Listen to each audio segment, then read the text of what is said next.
Are we live? Well, looks like we are live. Greetings to all my followers of darkness, shadow scavengers, and villainy aficionados. Here we are yet again with your host, Laura Shadows, with another Shadow Council episode. Here I am, Laura Shadows, as always, with, of course, one of my most favorite council members, the charming TK, the lucky bastard. And today, my friends, oh boy, like usually when we do kind of like, these kind of like Shadow Council episodes, usually, we have subjects that we're all familiar with, or at least bits and pieces of it. But this time, we're going into the unknown territories, or at least for TK's case. We're going to the unknown territories, my friends. More precisely, all the way back in the past. If I have to be more precise, I would say let's go back in the past during the Roman times, into a land where they have a very infamous but old slogan: wherever a Gaul passes, no Romans can grow, basically.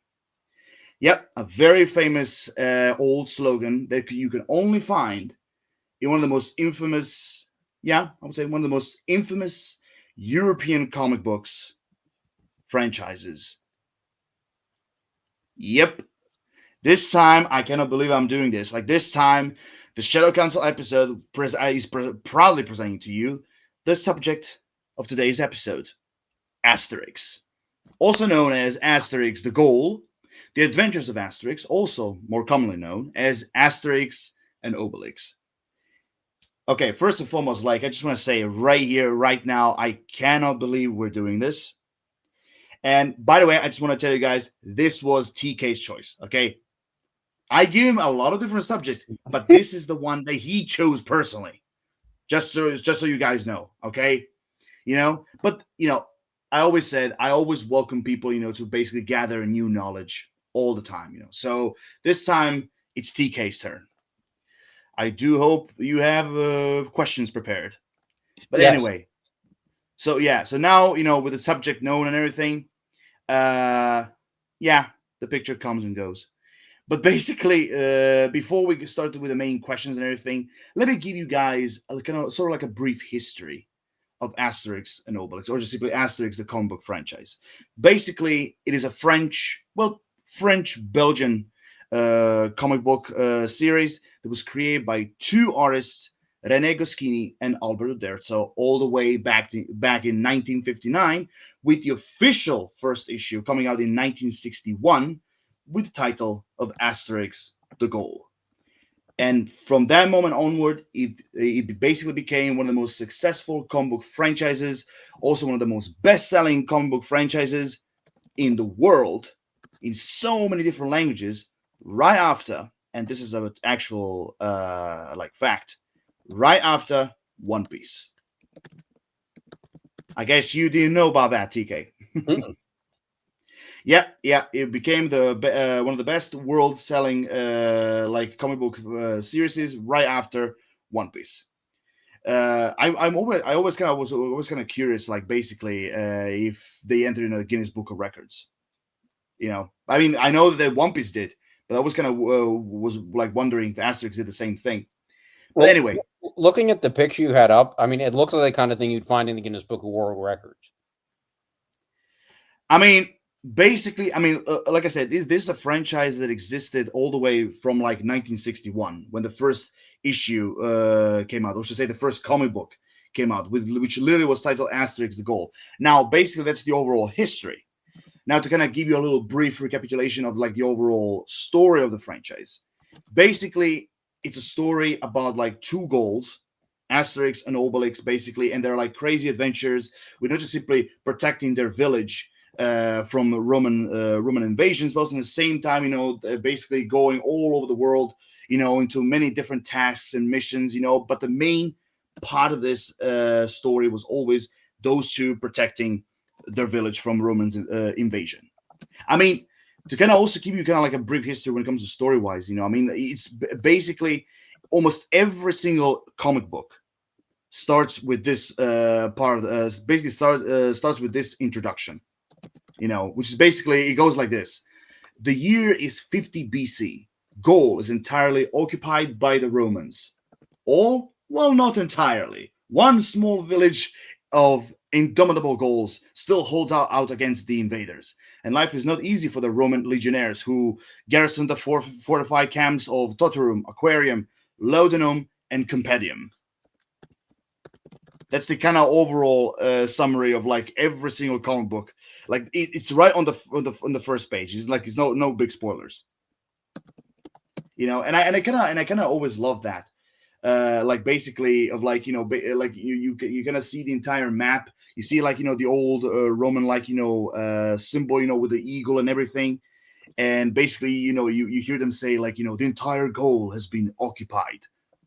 Well, all of it. Not exactly. Like there's one small village like still protecting, and fight against the Roman invaders. Like I mean, it's kind of like a, it's always kind of like funny the way how they always describe it that way. I mean, not just for the entire comic, all the comic books, but like even like through basically like all the anime movies and live action ones as well. Basically, now now that's basically so that's kind of like a little brief summary of like what Asterix and Obelix is all about. I mean, like I mean, to put it more in details, like each and every comic book, or should I say, let's just say each and every issue. Let's put it that way.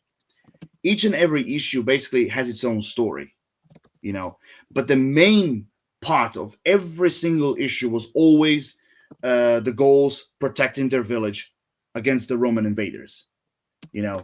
And basically and basically the entire idea basically literally came from the Romans invasion of Gaul, like in actual like history. I mean, it basically all goes back. I mean, how much are you familiar with the Roman history? Um, Not a whole lot. I mean, I don't remember a whole lot about it. But basically, okay, so basically the overall idea that Goscinny and Uderzo, the creators, basically got the idea of is basically you have the, it's like I say, it goes all the way back to the history where, at the time of the Roman Empire tried to invade Gaul.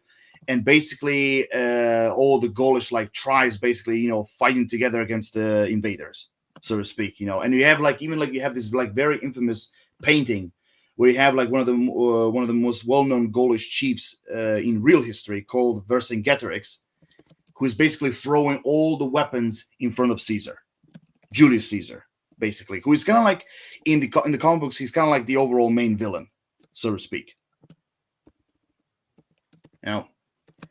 So that's kind of like to kind of give you an idea about like the overall comic book series in general. I mean, a comic book series in general that basically like spread its infamy all the way through like movies and cartoons as well. Now, when it comes to the overall comics, just to let you know, right now there are 40 of them. There are 40 issues altogether, with with 41 coming out at some countries like in 2025, and some of them in 2026. I think it's going to be called Asterix in Lusitania, I think, or something like that. Basically, now with the summary I kind of gave you, like, you can start with the questions now. Okay, so that this might be jumping around a little bit, but so you said Go ahead. there are movies. So besides the comics, what other like media is there? Well, basically, okay, so basically, before Asterix and Obelix: The Big Fight, which is kind of like the limited Netflix TV show that was done recently. Besides that, there were always just anime and movies and live action ones. Like the very first anime movie was like Asterix the Gaul, literally like like a literal adaptation of the first issue, basically. And and after that you had so many different ones. Like you had like from animation you had like Asterix the Gaul, Asterix and Cleopatra. You had the 12 tasks of Asterix, Asterix versus Caesar.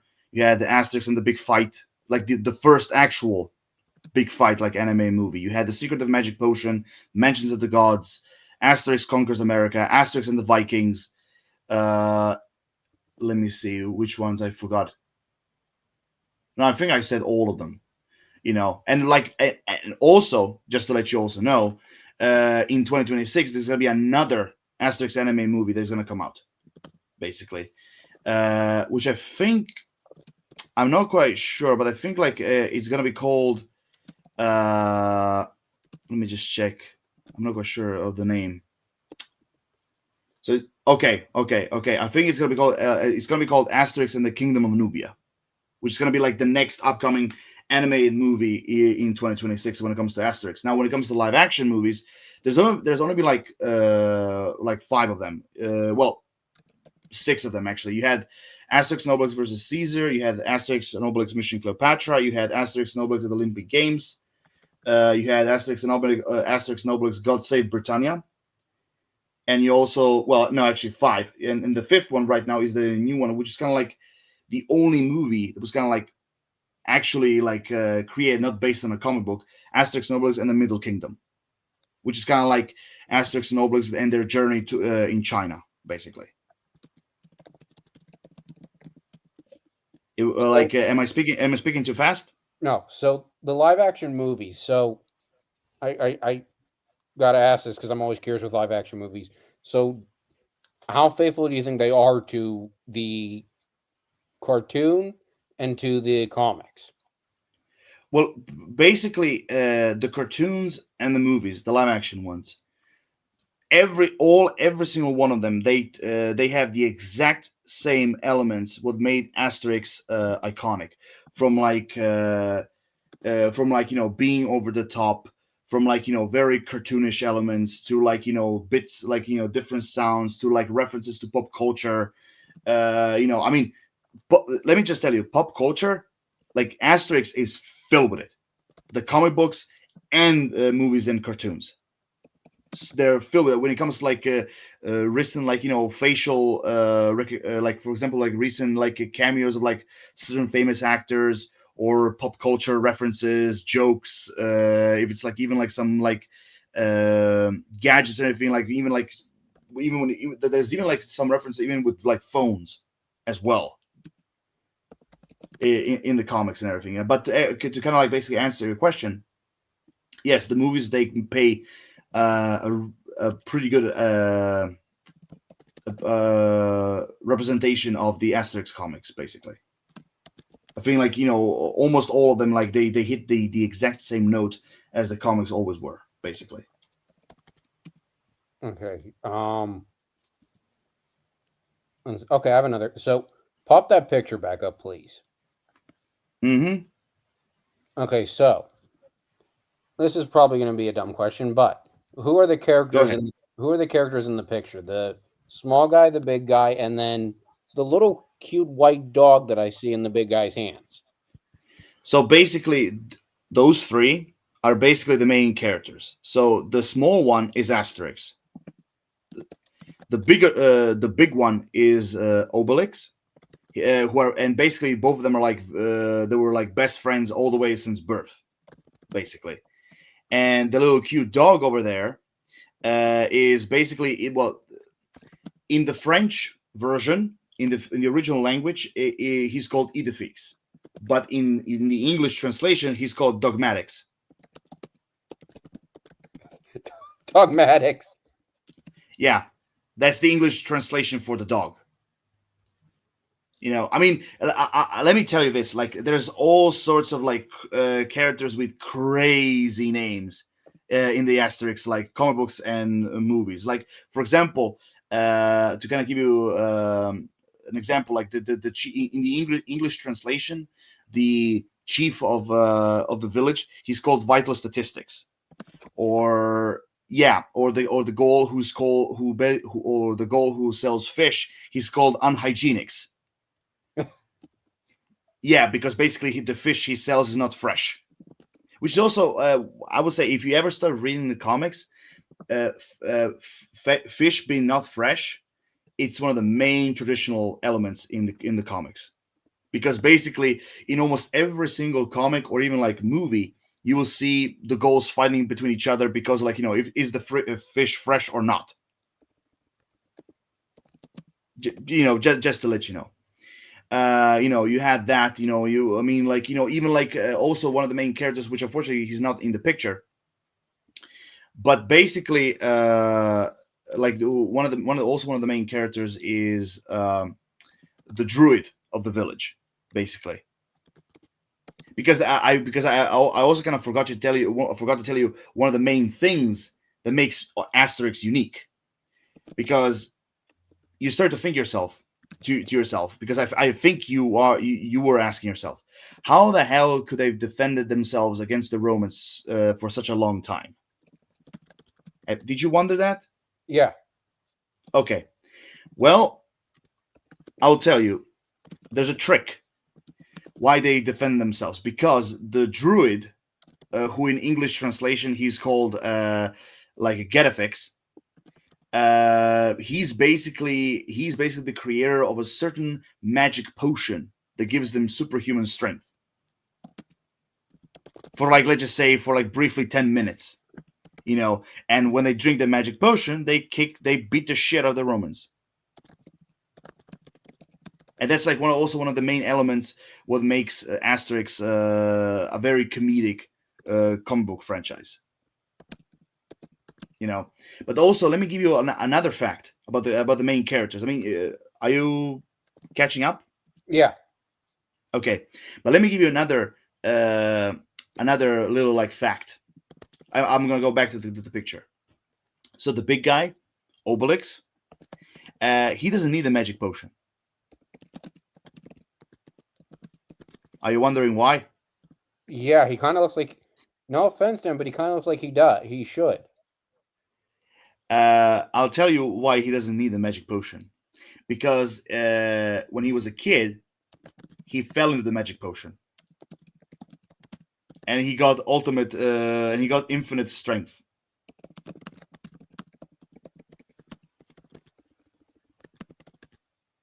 Wait, Go ahead. wait, go back to the picture.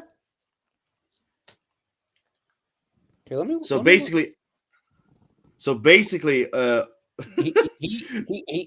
he has infinite strength. Okay.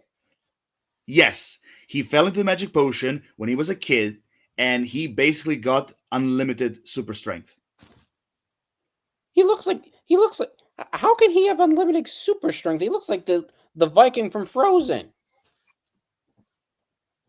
Trust me, one of the things that Obelix hates for people calling him fat. So trust me, you don't want to call him fat. I mean, also, he's the guy, and also the guy has a massive appetite. I mean, one of the main things that the Gauls eat in this in the comic books are wild boars. The guy can eat over like 4, 5, 10, 12 boars at once. Jeez. Yep. That's one of the little facts I wanted to give you, just to kind of like you understand what kind of a world of Asterix what kind of a world this is. Wow. That. Yeah, I mean, one of the basic things about Asterix is it's a comedy. Like the entire comic book franchise, it's basically a cartoony, bonkers comedy. With a lots of different with also bits of like satire comedy as well. So you're gonna love this question. Mm-hmm.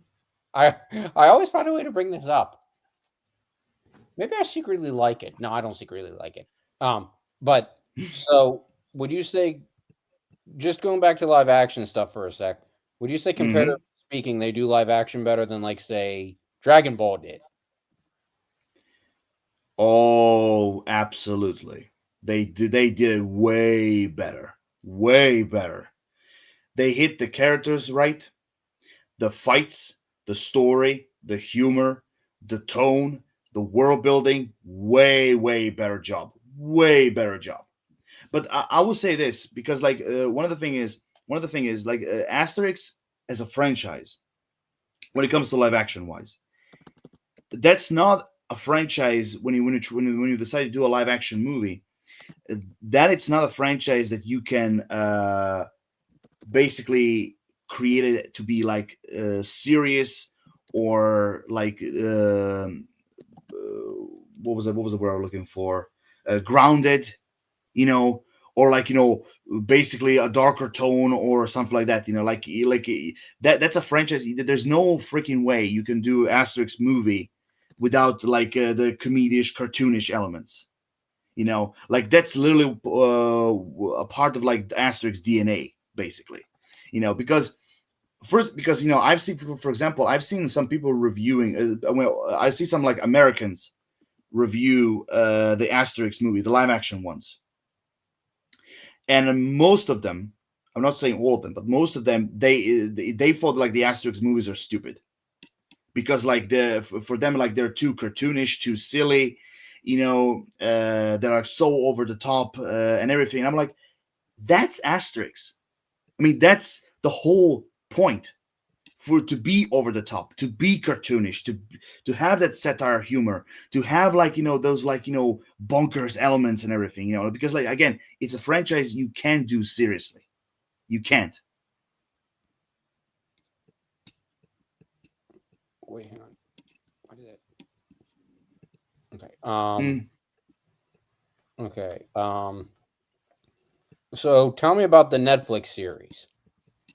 So basically, Asterix and Obelix: The Big Fight. So basically it's a limited miniseries. Well, it's a miniseries basically that in which like the crew behind it, they basically adapted one of the, I would say one of the most well known Asterix like comic book issues, Asterix: The Big Fight.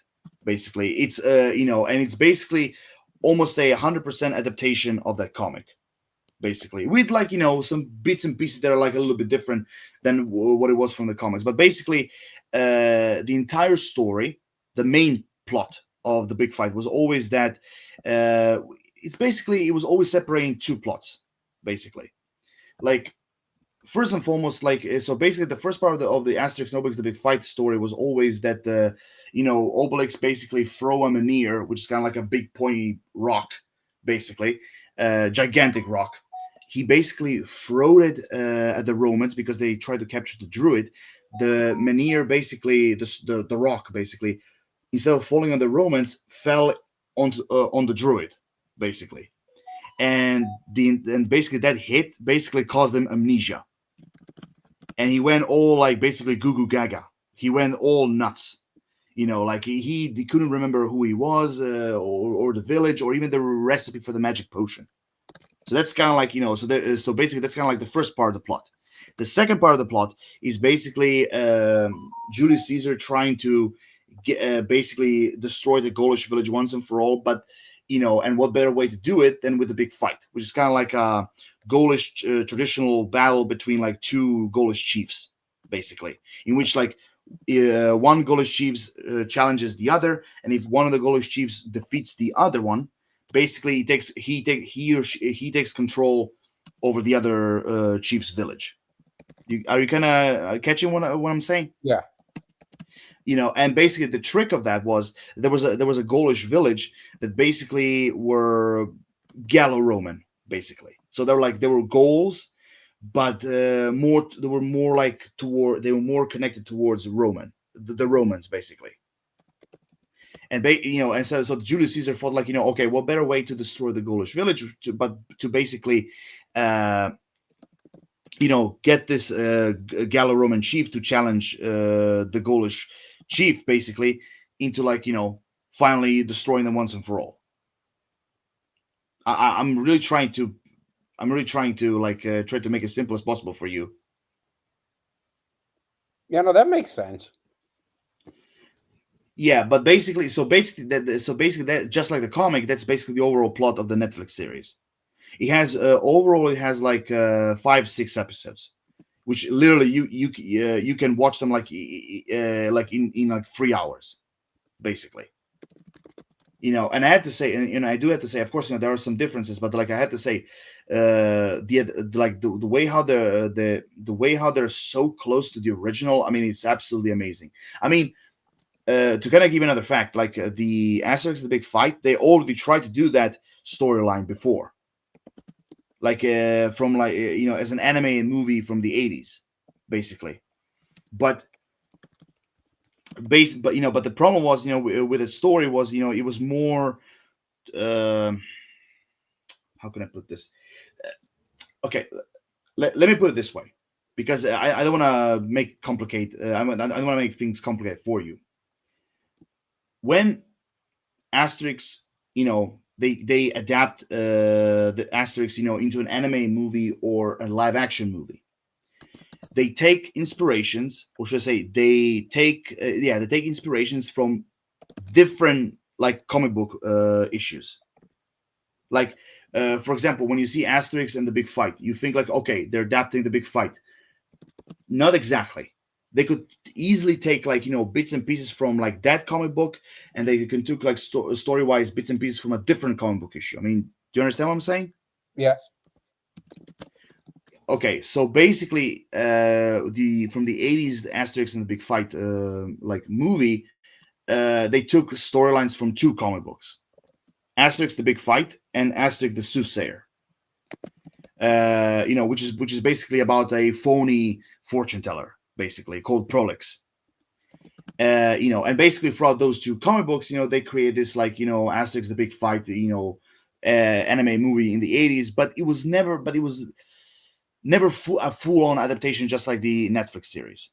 That's the one thing I will tell you. But I will tell you, but I will add this: like Asterix and Obelix the Big Fight, it really surprised me. Absolutely, fucking loved that limited series. From like the characters, from the story wise, the new ones, the villains, the animation, absolutely mesmerizing. It is also one of the best Asterix like adaptations and projects I've ever seen like in recent years. Okay. Um, Mm-hmm. let me look. Okay. So you said that's one of the best. So what do you think is? You probably already answered that with saying that then, but Mm-hmm. which do you think is the best? Which is your favorite Asterix? Um, actually, I'll separate it. Which is your favorite Asterix movie, animated and live action, and which is your favorite comic? Okay. Ooh, that's gonna be a tough one. Because like Asterix anime movies, for Asterix anime movies, like, or should I say Asterix cartoons, there are actually quite a few actually that are my favorites. But if I have to choose one of them, oof, this is gonna be difficult. This is gonna be difficult because there's quite a few actually who are actually really good, really well made. So if I have to choose when it comes to like anime movie wise, I would say, hmm, I think I'll choose.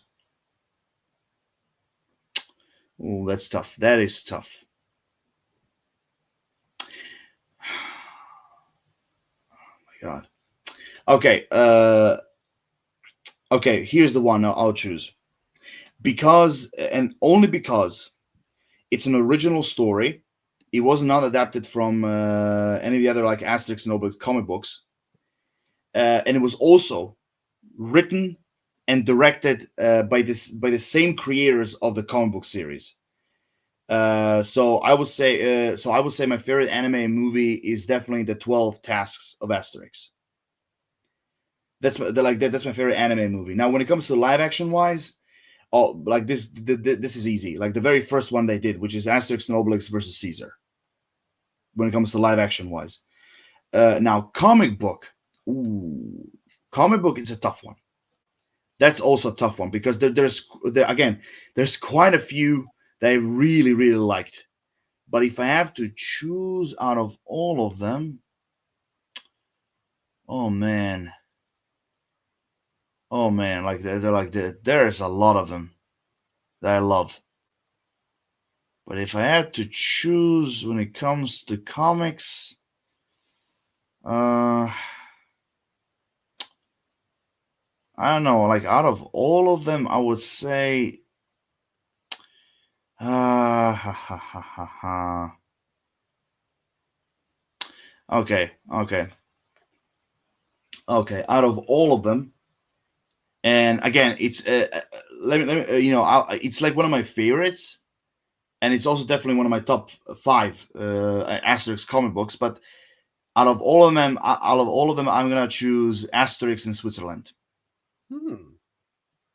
Yeah, it's again just like all the other Asterix comic book stories. Like it's a very simple story in which like basically the main plot is like one of the Romans who is kind of like almost kind of like an accountant, like one of the main accountants for Julius Caesar. Basically, he went to this like governor of like a certain like region who was corrupted, and basically the guy tried to poison him, and the only one who could try to save his life, he knew that it was like the Gaulish druid Genefix, and for this like basically this potion to basically to in which like he would use to heal him, it was missing an ingredient, or more precisely a flower that it could only grow in like the Alps of Switzerland. And basically you have Asterix and Obelix.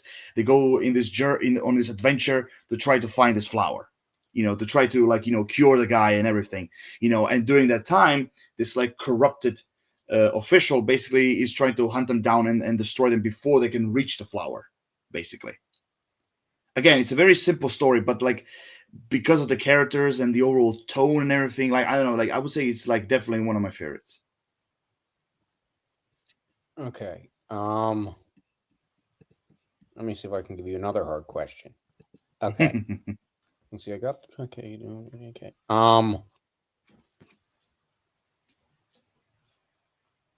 Let me think. Okay. Hmm. I'm just trying to think of questions in them. Okay. So, what was your first? Okay. I have to ask this because you always ask this. What was your first memory of Asterix? How did you get into it? You mean okay, okay, like my first memory in general, or you mean like one of my first comic or movie, or Um, let's go with both. okay, okay, okay. Oof, let's see. Definitely like my when it comes to my comic book wise introduction, because I was introduced to Asterix like with the movies first, then the comic. But my very first comic wise introduction to Asterix was definitely, and again, I'm not kidding, with the first two issues I ever read, which is like one of the rarest ones that were actually introduced, that were actually translated in Croatian. And those were like Asterix the Gaul, the very first issue. I'm not kidding you. Asterix the Gaul and Asterix the Legionnaire. Those are like my first two Asterix comic books I ever read. And when it comes to movie wise, my very first introduction was, let me think. Let me think. Yeah, Asterix versus Caesar, which is basically an adaptation of Asterix the Legionnaire and Asterix the Gladiator, basically, with some also bits and pieces of what was it called? Asterix and the Laurel Reef, basically. So those were so I would say yeah. So movie wise, Asterix versus Caesar, and comic book wise, Asterix the Gaul and Asterix the Legionnaire. And I comic book wise, I was introduced to them because it was literally by accident, because I was like visiting a friend when like back in my days in elementary school. Like I was in my friend's house, and there was like this big shelf with so many different like magazines and books and everything. And one of those things were those two Asterix comic books. And I basically accidentally I saw them and I read them. And after that, like Asterix, started to interest me with more and more and more. I mean, when I saw the movies, I was like intrigued. I was like, okay, it looks like a funny looking cartoon. But through the comics, I was like, okay, now I'm intrigued. Like I'm kind of starting to get deeply into this. And then of course I saw the live action movies, and then basically all of it together, kind of like started my Asterix fandom. So the picture you put up, was that from a comic or a movie? This no, this is basically one of the most like traditional Asterix like posters basically. Okay. Hmm. Yeah, I just wanted to give you like an idea of like the type of like drawing and the characters and everything. I just that's why I put it out. Okay, so aside from Asterix and Obelisk, who are some other like protagonists? Huh. Then well, with you know, besides Asterix and Obelix, besides them, there are two more. The Dogmatics, and the fourth one, and the second one is the Druid Getafix. Those four are kind of like, you know, the overall. Those four are kind of like the overall main characters in the majority of the comic book series and the movies as well.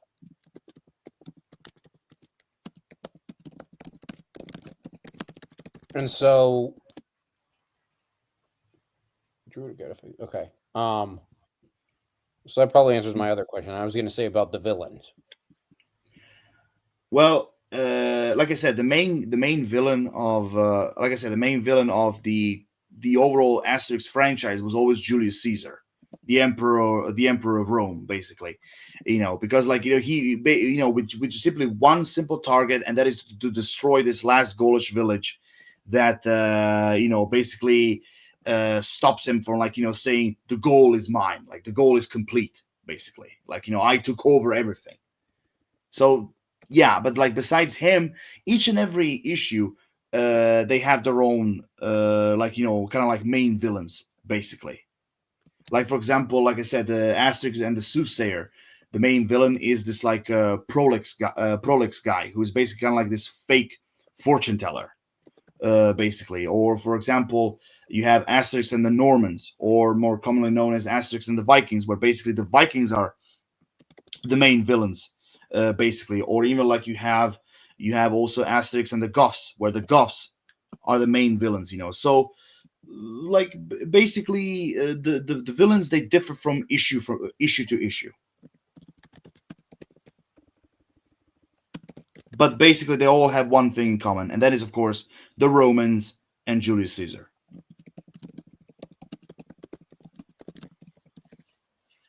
Okay, so this is going to be this might be a harder question. So, who's your favorite villain then in the issues? Actually, you Ooh, know what? I'm that's going a to change that question. I'm going to make that easier. What are your top five? oh oh, just the comics, or like everything together? I'm going to say everything together. Everything together, because there is one villain. No, actually, there are two villains actually that are original characters. Although I think like that Centurion, I think like he was somehow based on the Centurion from the Asterix and the Big Fight comic, you know. But still, uh, there two of them are original, but like from the comics, that's a hard one. That's a hard one. There in the comics, there are a few who are actually pretty good villains, even though basically all the villains in the comics are very generic. Like they're very traditional, old school, like, you know, very cartoonish wise, you know, like, you know, classic villains. But if I have to choose, okay, so I will start with the comics. So basically, the guy from Asterix in Switzerland. What was the uh shit? What was his name? Okay, so basically, the guy in Asterix in Switzerland called Varius Flavus, who was kind of like the Roman governor of Candatum. So he's one of my favorite, like in the comics.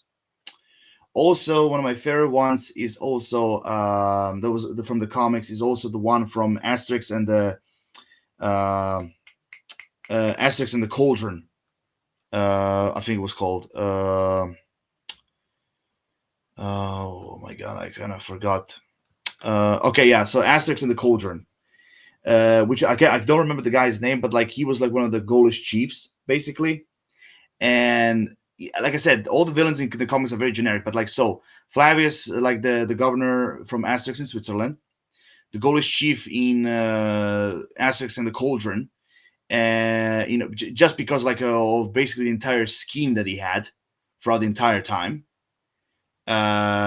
which is kind of like basically in basically in like poor words, it was all about insurance, or no, actually avoiding taxes. Basically, let's put it that way. So him, I'm going with also Asterix and the Soothsayer, Prolix, the fake fortune teller. He's also kind of like iconic. So those are like from the comics. Let me think of like if there are a few others. Let me see.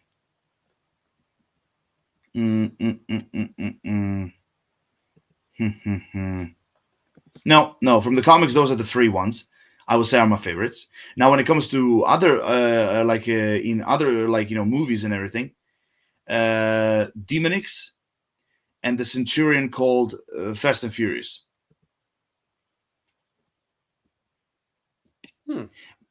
Yeah, so basically, the Centurion called Fast and Furious. I still can't believe that that's how he's called. He's kind of like one of the main villains in Asterix and Obelix: The Big Fight, like miniseries on Netflix.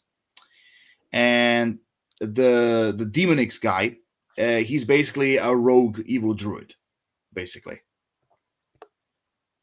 He's kind of like he was the main villain in the Asterix anime movie called The Secret of the Magic Potion.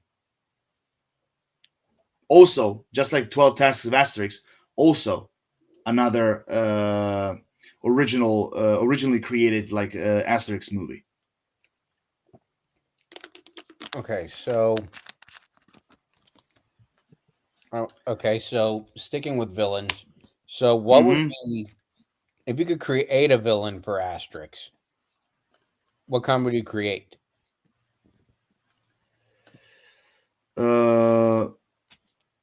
Basically, that's a tough one. Oh yeah. Now, by the way, just kind of going off topic a little bit. Now I remember why I can't remember that fucking Gaulish village from Gaulish chief from the Asterix and the Cauldron, because his name is so fucking complicated to pronounce.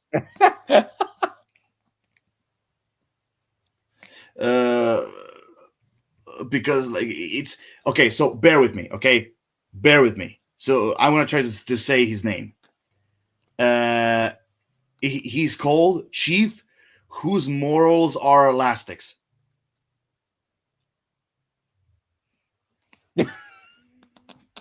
I know it's a very long, complicated name. So that's kind of like the main reason why I couldn't remember it.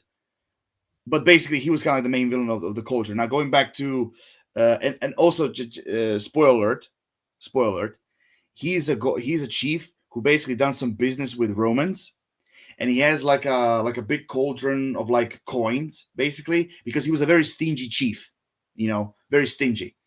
And he basically made Asterix and Obelix around in so many different locations, just so because he can avoid paying taxes.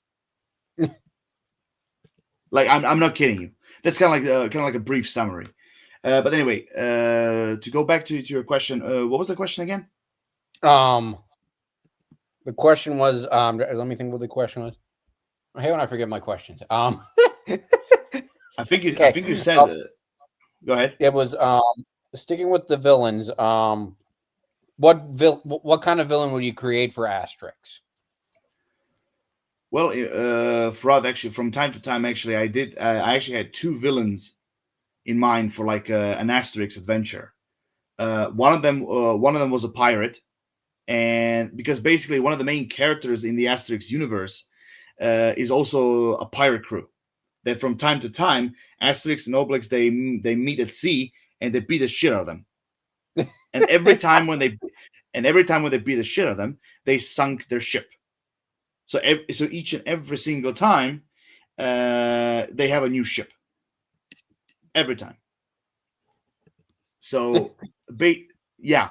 I mean, it's a fact. But also one of the crazy thing about these pirates is that sometimes when they see the goals, they basically like the main captain. He basically takes a fucking axe and he basically creates a fucking hole on the ship just so that they will not sink it.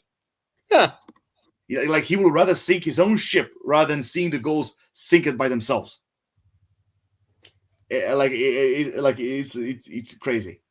But anyway, so one of them is a pirate because I kind of imagine the story where those pirates that I told you about that like their captain is called Redbeard, uh, and basically like where those pirates will be involved, like it's kind of like one of the main characters basically, and so that's one, and the other now this other villain I think it wouldn't work Hmm. because for a story I had for him, this kind of type of story for Asterix would have been a little bit more darker and a little bit more serious, basically, because because this villain I created was basically this sort of like a wrestler, like Gaulish, like warrior who basically goes around the entire world and challenges like the strongest opponents he can find.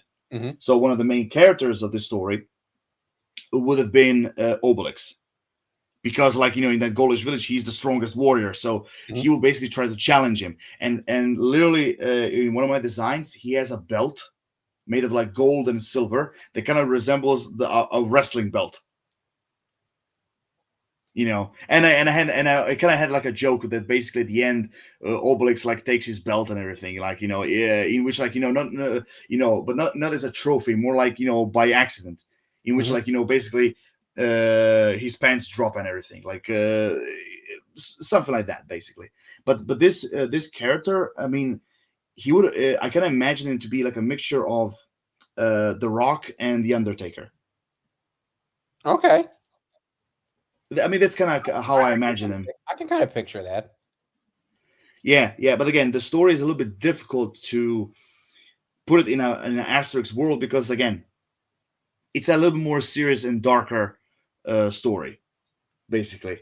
But basically, those are the kind of villains I would create for an Asterix story. Now, the pirate villain that I created, that story that I had in my mind, it would kind of be it was basically it would have been basically sort of like a treasure hunt, so to speak.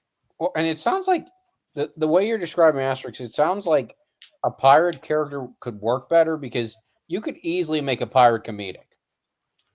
Oh, I mean, the pirates they're in the Star Wars in the Star Wars. The pirates that are in the Asterix franchise.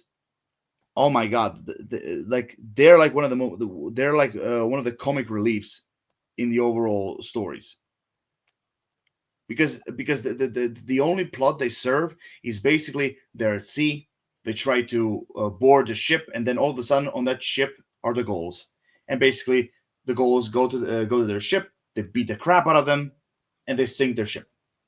That's literally what the role they have, literally. Okay, so this is probably going to be a dumb question. So, would No there be problem. any would there be any way you could see it working for them to? I mean, I think you probably already answered this, but would there be any way you could see it working for them, like to like do an adaptation of Asterix that's like more serious or like darker? Ha. I mean, Asterix and Obelix, the big fight, the miniseries for Netflix. They kind of try that a little bit, but I get but again, it was just like there were like some just like brief elements and moments that you can kind of say they felt like dark and serious, but again, not that much, not like fully. But going back to the question you asked, I don't think so because I don't think they will ever do a story where basically they go full on dark and serious because the type of like world that basically Goscinny and Uderzo created for Asterix, I don't see it happening because like I said, one of the main ingredients for the Asterix comic book series was always satire, comedy, to the fullest. So without those two, I don't think it will work. Okay, so then here's a question. So I asked you about the characters earlier. So, and I didn't hear you. I might not have. I might have missed it. Um, but so does Asterix or Obelisk in the comics or movies have a love interest? Strangely enough, that you asked that, yes. More precisely, Obelix. I mean, Asterix. There was one issue. There was one. I don't mean issue like a problem. I mean like a comic book issue. Uh, there was one comic book issue basically where there was kind of some elements where kind of shows that Asterix was in love, which was Asterix and the actress. But it was very brief. But for Obelix, totally different matter because there's a girl who basically lives in their Gaulish village. Now, what was it? Okay, so in the French, like in the original French language, her name is Falbala, but in the English translation, I think she's called Panacea. I think, but basically, she was kind of like sort of like a love interest for Obelix, in a way, the big one. See that's interesting. So Asterix only had a love interest like in one issue. I mean, the thing is, I wouldn't call it even an interest. It was like very brief, basically, because it was all. If you would literally put those scenes in a like a movie scene, basically, if you turn those like comic book pages into a movie scene, it would literally be like it would literally last like for like 30 seconds, basically. It was like uh, it was sort of like it was all like done in a flash, basically with a snap of your fingers, because like basically in which like you see this actress character like kind of like kissing Asterix on the cheek, and basically all the way home you have this like scene where basically he's like at the back of a chariot, and basically he's like in his deeper thoughts and everything, and like the characters, one of the characters asking him like, "Oh, Asterix, are you all right?" And he's like, "Huh? Oh no, nothing."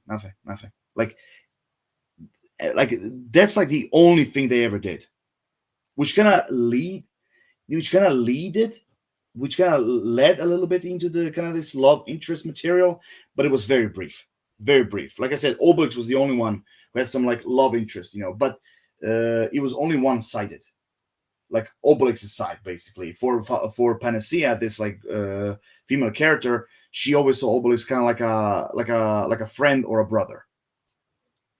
See, that's interesting. See, that's interesting because I'm trying to think of that kind of makes it unique in itself. I feel like because I can't think of other comics that at least none are coming to mind right now where like the main character doesn't have some kind like where the main character of the story doesn't have like some kind of like love interest or like some kind of like relationship or something. I So mean, for I guess a question I have would be about that is do you think it works without him having a love interest, or do you think a love interest? Do you think giving Asterix some kind of love interest would like I don't know like make it like would elevate it at all or help it at well, all? here's the thing. For honestly, because like I said, each and every issue they have their own stories. Like none of it is connected. The only connection they have is the Roman Empire tried to invade their village, and that's basically it. But when it comes to like having not having love interests, it kind of honestly it kind of goes all over. It kind of goes over your head in a way because uh, because like there are so many different events and story elements that are like inside those comic book issues that basically kind of takes your mind away from love interests and everything. And also to kind of prove my point, the love interest thing for Obelix, that was only the center of it in the comic book issue Asterix the Legionnaire. That was kind of like the main topic in that comic book issue. But everything else, some like maybe brief, like sort of like a cameo style elements, but again, not that powerful. The only other shot they gave to Obelix, the only other shot they gave him when it comes to love interest was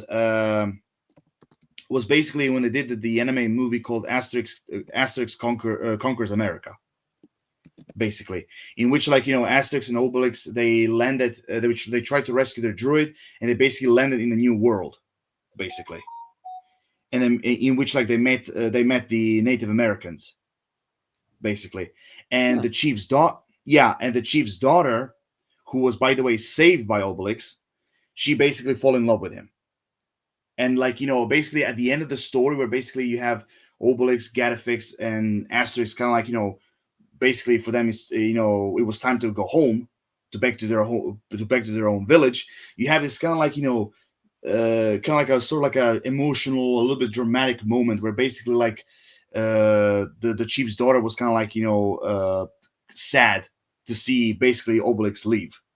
Like, she's like, sad, and she drops a few tears, and also to kind of like basically put the cherry on the top. On In the background, you have the Bonnie Tyler song, "Never Say Goodbye." Yeah, I mean, I'm telling you, every single time when I see that scene, it really hits me hard because you feel those a little bit of emotions, in that scene and everything, But I mean, like, for example, like right before that moment, you have Asterix and, like, the druid Gatafix, kind of like, going like, ah, like Obelix, the big mush and everything. But after, kind of like, like, it kind of gives you a feeling like they don't give a shit in a way. Like, it's all like a phase and everything. But there was something between them, in a way, in that small moment, you know. So that's kind of like the second shot. So that's basically kind of like the second shot they had for, like, a love interest for Obelix, the big one. So each issue you said is like its own thing. Exactly. So Now, to be precise, Asterix Conquers America is an anime movie that was adapted from the Asterix comic book called The Great Crossing. so in terms of the movies, um, live action animated and the comics, um, I'm trying to think how to word this. So if each one's its own thing, so what's the continuity like then? Like the overall continuity? Or actually, Uh, I'm going to sort of use two words interchangeably: the overall continuity and then the overall canon. well, ooh, that is a bit tricky because canon wise, the only thing that is connected, like I said, besides Julius Caesar, the Romans, and their confrontation with them, is basically you see some characters returning from time to time that basically appeared before, like, in, like, past issues or something. That's the only canon wise thing they have, because when it comes to continuity, the entire, like, comic book, in this case comic book series, it's it's done in a way almost like a Saturday morning cartoon, like from the 90s and 80s, where basically there's no connection to a bigger story. Like, every single episode is like its own thing, with, like, with the only thing that is connected is the narrative. Hmm. So when it comes to connection wise, yeah, I mean, like I said, it's handled like a Saturday morning cartoon from, like, the 90s and 80s, basically, in which, like, every single issue is its own thing. Like, the previous episode was done all the way, like, from the beginning to the end, and now basically, a new story begins.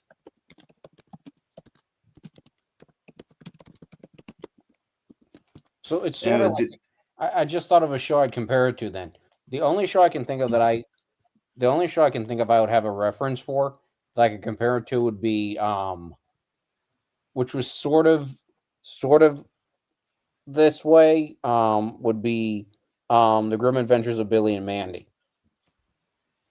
Okay, okay, yeah, I can kind of see the comparison. I mean, yeah, in a way I can see the comparison why you made it that way. Yeah. So I'm trying to think how to ask it. So then going from that, so do you think it worked as kind of like each episode in comic was its own thing, or would it be better if it had like an overarching like if it had more like of a like serialized thing? Well, the honestly, the way how Goscinny and Uderzo did it, I mean, basically, the way how they started, basically, because to kind of give you another fact,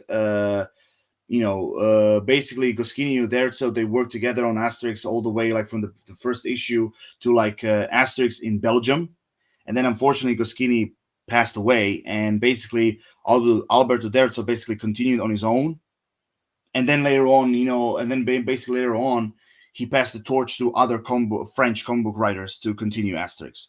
But again, the way how Goscinny and Uderzo started all this, I think like, yeah, I mean, like basically they always treated just the way how it appeared the first time in the magazine, like like I said, like a episode per episode thing, in which he has no bigger story.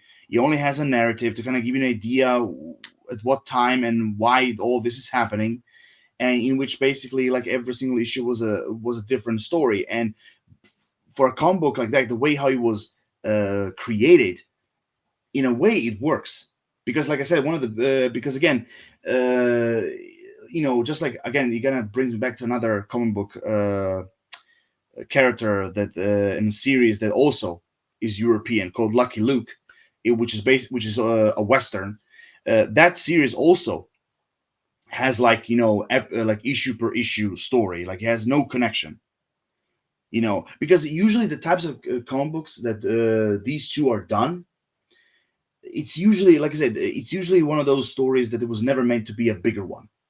You know, it was more done in a very episodic way, in which like the only connection it could have is basically characters appearing after their first appearance, back in the future, like comic book issues. But the way how Asterix and Obelix were done, I think like it works. It really kind of works in a way. Oh, you know what it kind of you said episodic. You know what it kind of reminds me of? I Hmm. just thought about it. I mean, it. I mean, there's a lot of differences, but I mean, just the episodic like element. It kind of reminds me of Don Quixote. You mean the actual novel? Yeah, Well, Don Quixote. I mean, there was an overarching story there, but I mean, like, it was kind of like more like an episodic format. yes. I mean the entire novel had like an overarching story, but yeah, I do agree. It kind of felt like an episodic. The chapters felt like very episodic. I will give you that, but the it did had like a overarching story. I wonder if they, yeah, I wonder just going off that for a minute. I wonder if they like ever would decide to like do like an adaptation of Don Quixote, like animated or whatever. If like they could Hmm. use Asterix as like a like template or something. Actually, there was a reference to Don Quixote in Asterix already. Really? Yep, in Asterix in Spain, in which basically like you have like Asterix and Obelix with like a small Spanish child who was like the son of a Spanish chief, basically. And they were trying to bring him back to his village, and basically throughout basically in the middle of their journey, you have like this like very Spanish like Asterix like version of Don Quixote and Sancho Panza, basically, and in which basically Sancho Panza is trying to give them direction to like towards the destination they're trying to reach, and basically behind them, what do you see? Windmills, and the last thing you see is basically the guy who's portraying like this Don Quixote type of character. Basically, he says charge, and they basically charge towards the windmills. That is one of Yeah, the I mean, best. That's one of the best literary works ever.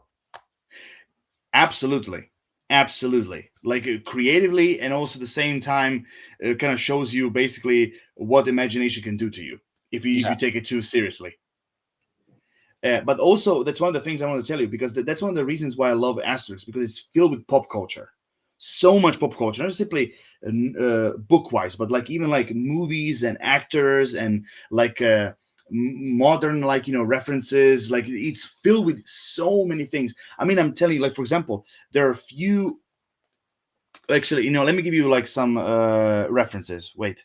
Well, let me. Uh, I thought of something real quick while you're. So you said about it's filled with pop culture. So do they ever do? And this is something that I didn't used to like. I kind of like it now a little more. Do they ever do the third wall break? um. Huh. Wait, is it the third Uh. wall? Is it the third wall or is it the third wall or the fourth wall? Fourth wall. Fourth wall. Yeah. So, uh, like, huh. Well, them personally, no.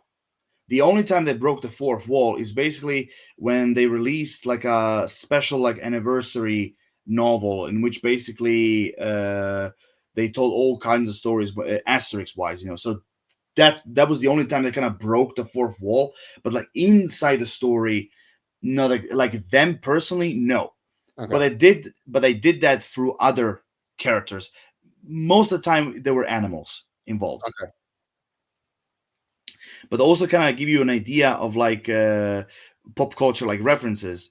Basically, one of the things I have to tell like that there's all sorts of characters in Asterix that basically resembles like famous people. Do you see someone famous here? Maybe it's a little bit too old for you, but like, do you recognize them? I mean, I don't know. How I much are got you familiar with the? How much are you familiar with the black and white era? vaguely. Okay, so basically, this is basically like a parody of Laura and Hardy. Oh, okay. So that's kind of like basically like I just wanted to give you like as an example See, because like, the blonde guy looks like a malnourished Gordon Ramsay. oh man, oh my, can you imagine having Gordon Ramsay in an Asterix comic book? I mean, oh my Oh, god. that would be that would be so funny. Yeah, I mean, like, have you ever seen in like in old comic books where basically you have swear words, but instead of actually seeing the swear words, you have like skulls and lightning Yeah, and fists, yeah. and that also basically exists in Asterix. And Yes, can I you love that. imagine? I love when they do that. And can you imagine Gordon Ramsay's character? Oh, Basically, it's let's so just good. let's just say he's like a Roman chef or a Gaulish chef, basically. And every single time he's talking to his like like employees, and he basically every single time you thunder, thunder, skull, fist, That eyes, would be so awesome. twister. Why don't you like? Where is the thunder, thunder, skull, fist, sauce? Like every single time, like almost every single word will be a swear world, a swear word.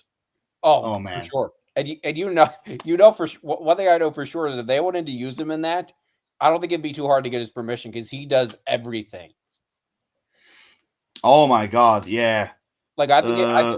I think if like whoever's in charge of that now like reached out and said, "Hey Gordon, we'd like to have you as a character in our comic. Can we use your likeness and personality?" He'd be like, he probably be like, he'd email back and be like, "Do it." Oh my god. Yeah. That would Yeah. be that would be so good. That'd be comedy gold. I agree. I absolutely agree on this one. I mean, also one of the other references I can give you for like Asterix and Obelix, like for example, there's even a character in the comics that basically will again he appears very briefly. It's a bit, but it's basically a parody of Kirk Douglas's Spartacus. Oh, okay. Yeah. Then you also have another reference. Now this is more like painting wise reference, in which basically you have the pirates like their ship is sinking, and it's like the guy who was like in the crow's nest, he's like waving a little like white flag saying goodbye to the sinking ship. It's basically a parody of that famous painting. When they're like on a raft Oh and yeah, they're yeah. like yeah. So, like the point I'm trying to say is that Asterix is so much filled with pop culture references that in a way, in a weird way, it really works. You know, and again, at the time when they were written, some of the references maybe for you would have been unknown, but for me, basically, because I watched, and basically my mind and nose and eyes is all over the place. So like most of the things I recognize, but just to see them, it was just simply like almost like a feast for your eyes in a way, but in a funny way. Yeah, see, I like when they do that with pop culture stuff. I think that's always smart. Um, Hmm. I don't think it always lands, but I think it's always smart how they do it.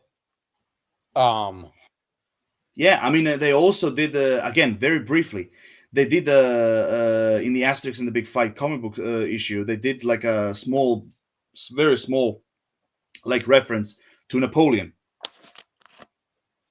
in which basically there was a Gaul who was waiting for a druid who basically worked up as a psychiatrist, and you can definitely and you see definitely like a Gaul basically standing like Napoleon Bonaparte.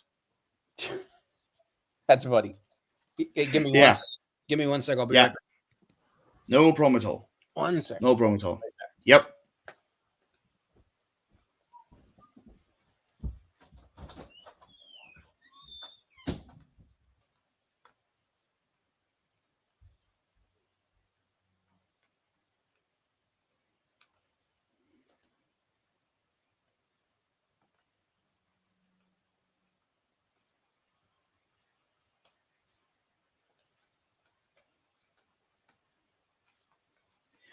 And while I wait for my Shadow Council co-host, are you tired of like are you tired of like eating the same food over and over again? Well, come on down to the galley of Asterix and Obelix. We have all kinds of fried boar on the menu. Fried boar. I'd eat boar. Would you eat roasted boar with honey? Yeah, I would eat it. Mm-hmm. If you ever get a chance, try it because it's a really good delicacy. I would. I'd eat that. Yeah, but basically, again, going back to the thing, like for example, uh, this is more like a historic reference.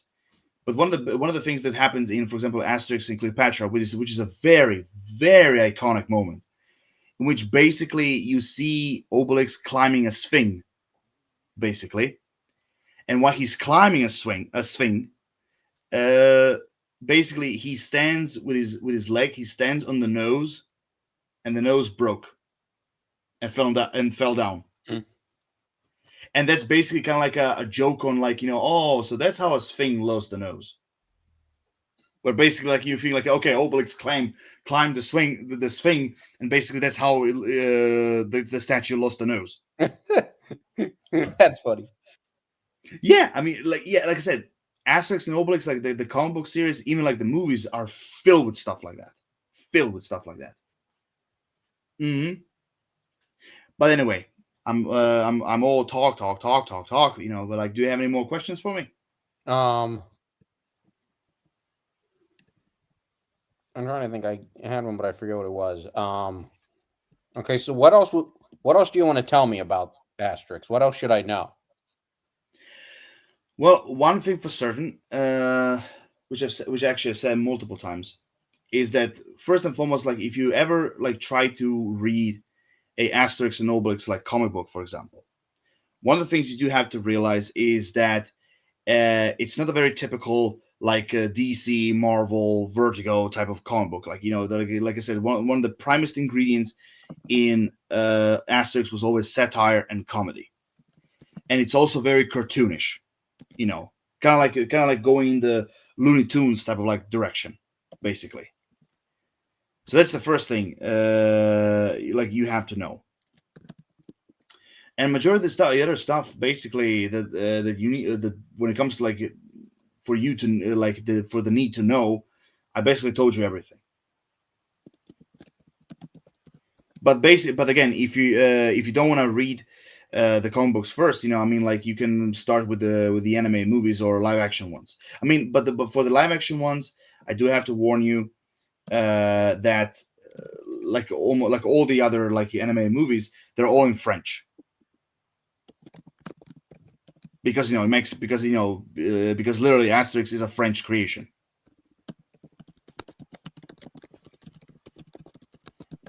The only thing I will say this: the only thing, like for example, when it comes to Asterix anime movies, like the majority of the movies they're on YouTube and they're like English dub, so like you can watch them with no problems. When it comes to live action wise, you're gonna need subtitles.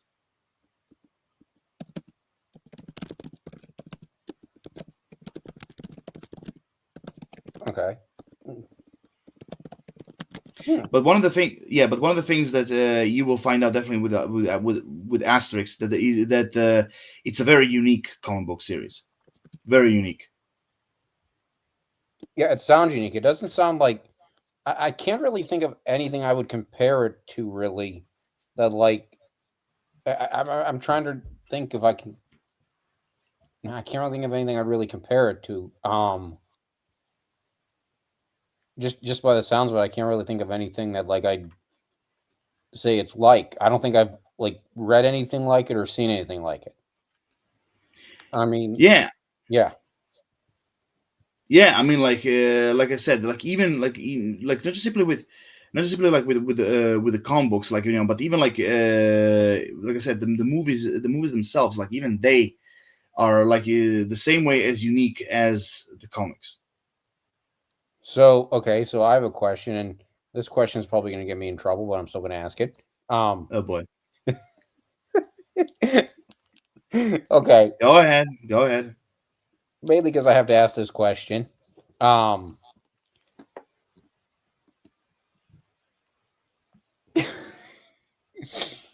okay, could you horrify this? No, no, you can't.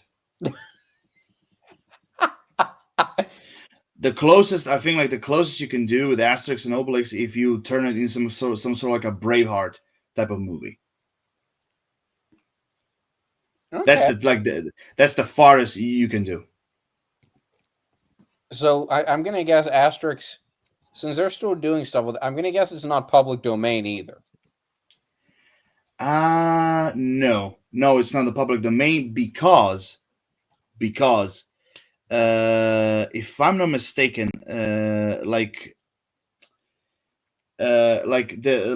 mean after I mean basically Albert Uderzo, basically when he basically retired of like writing and drawing Asterix comic books, I think like he basically gave I mean basically I think he gave the ownership to the comic to like a comic book like production like agency or something. No, I should say comic book production like studio to basically kind of like continue making the comic books and everything. But I still think I think I read somewhere that I think like part of Asterix still belongs to like Uderzo's family. I Hmm. think like because I mean I do have to check this information out, but from the past news I read when Uderzo before he died, when he basically uh gave the, let's just say, the Asterix throne to other like comic book writers. I think like even I think like I would say I think like part of it this like uh you gotta say you can say comic book studio. Uh, yeah, yeah. So I think like part of Asterix belongs to the comic book studio, but I think bits and pieces still belong to Uderzo's family. But again, I'm not sure about this. I'm not sure, but I don't think Asterix and Obelix will become a public domain very soon. I don't think they will, because I think like the laws when it comes to public domain, I think they're way more different in Europe than what it is in America. Okay, so what would you like to see them do? What would you like to see them do with Asterix, live action, animated, or comics that they haven't done yet? Well, even though Asterix and Obelix they are cartoonish, but in a very cartoonish way, they'll always try to be grounded a little bit.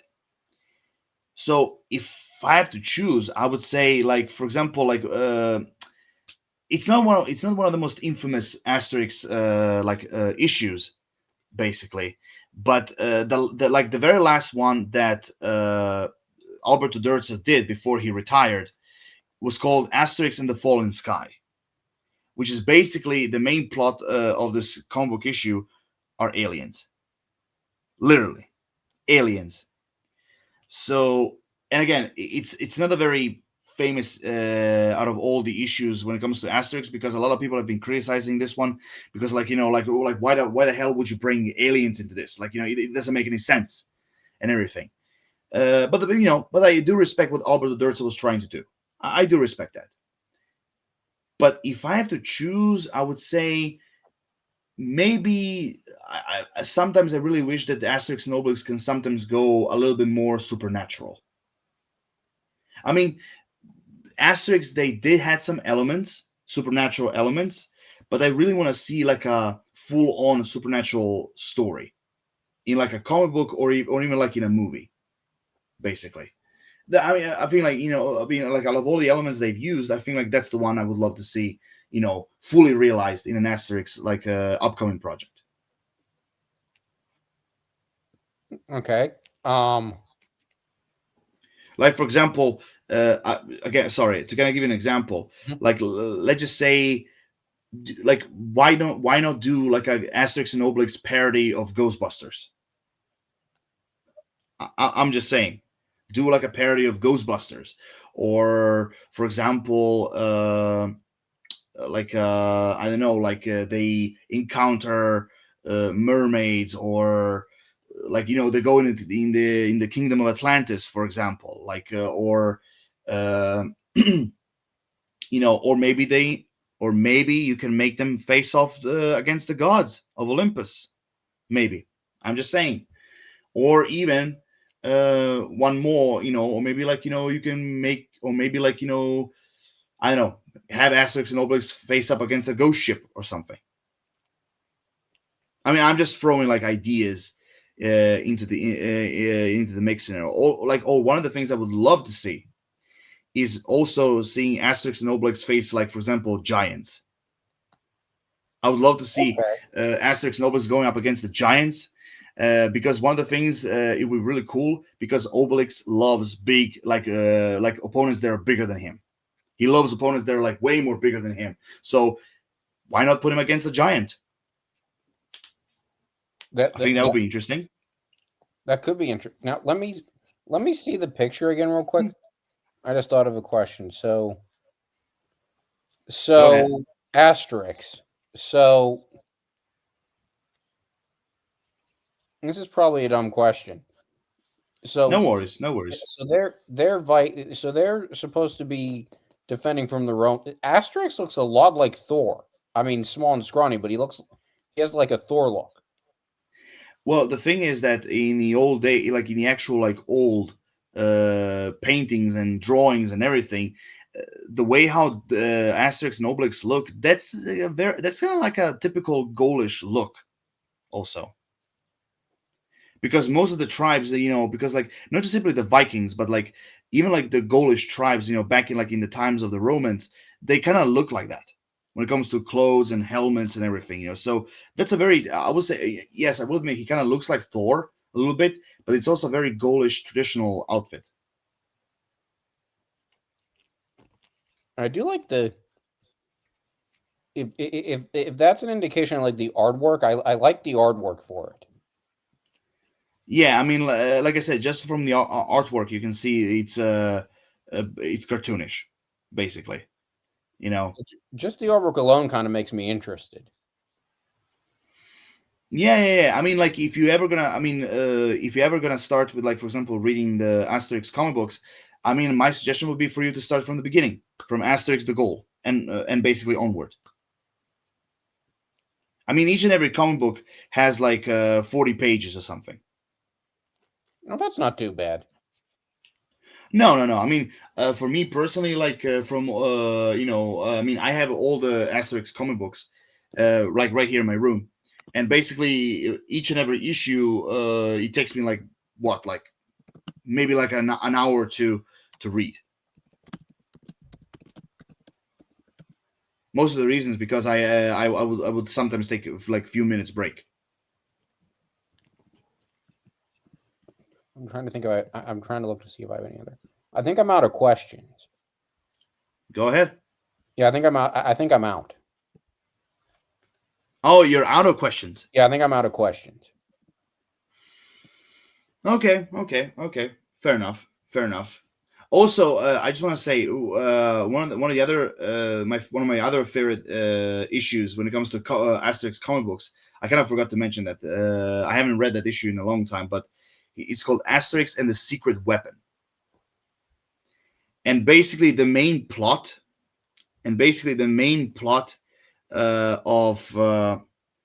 of like that issue was basically feminism. Oh, okay. Yeah, and the way how Uderzo did it was brilliant. The way how they handled it, and also not just simply kind of showing that side in the Asterix comic book, but also at the same time showing like countermeasures against like those like I would say extreme measures. Let's put it that way. And it's also I always kind of find it always one of the most fascinating and like funniest of all the Asterix issues. Oh, that just made me. I thought I had two questions. So my first question is, who do you like better between Asterix and Obelisk? First and foremost, it's Obelix, not Obelisk. Obelisk is part of a building. It's a fucking column. Okay, number one. Number two, which one I love better? Obelix. I love him better. Okay, second question. What is your least favorite movie or comic?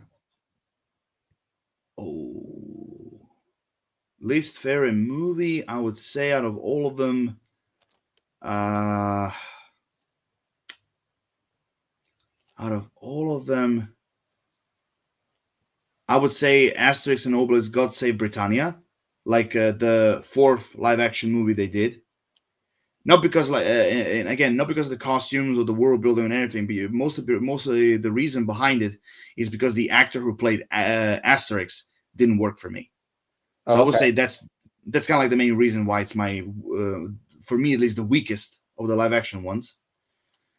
But comic book wise, ooh, that's a tough one. Because all of them, honestly, I love them equally. But if I have to choose like the lowest of them all,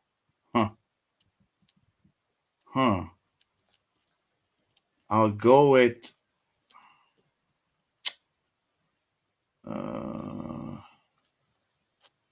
let me think, because I have all the issues here, like the list. So let me just think.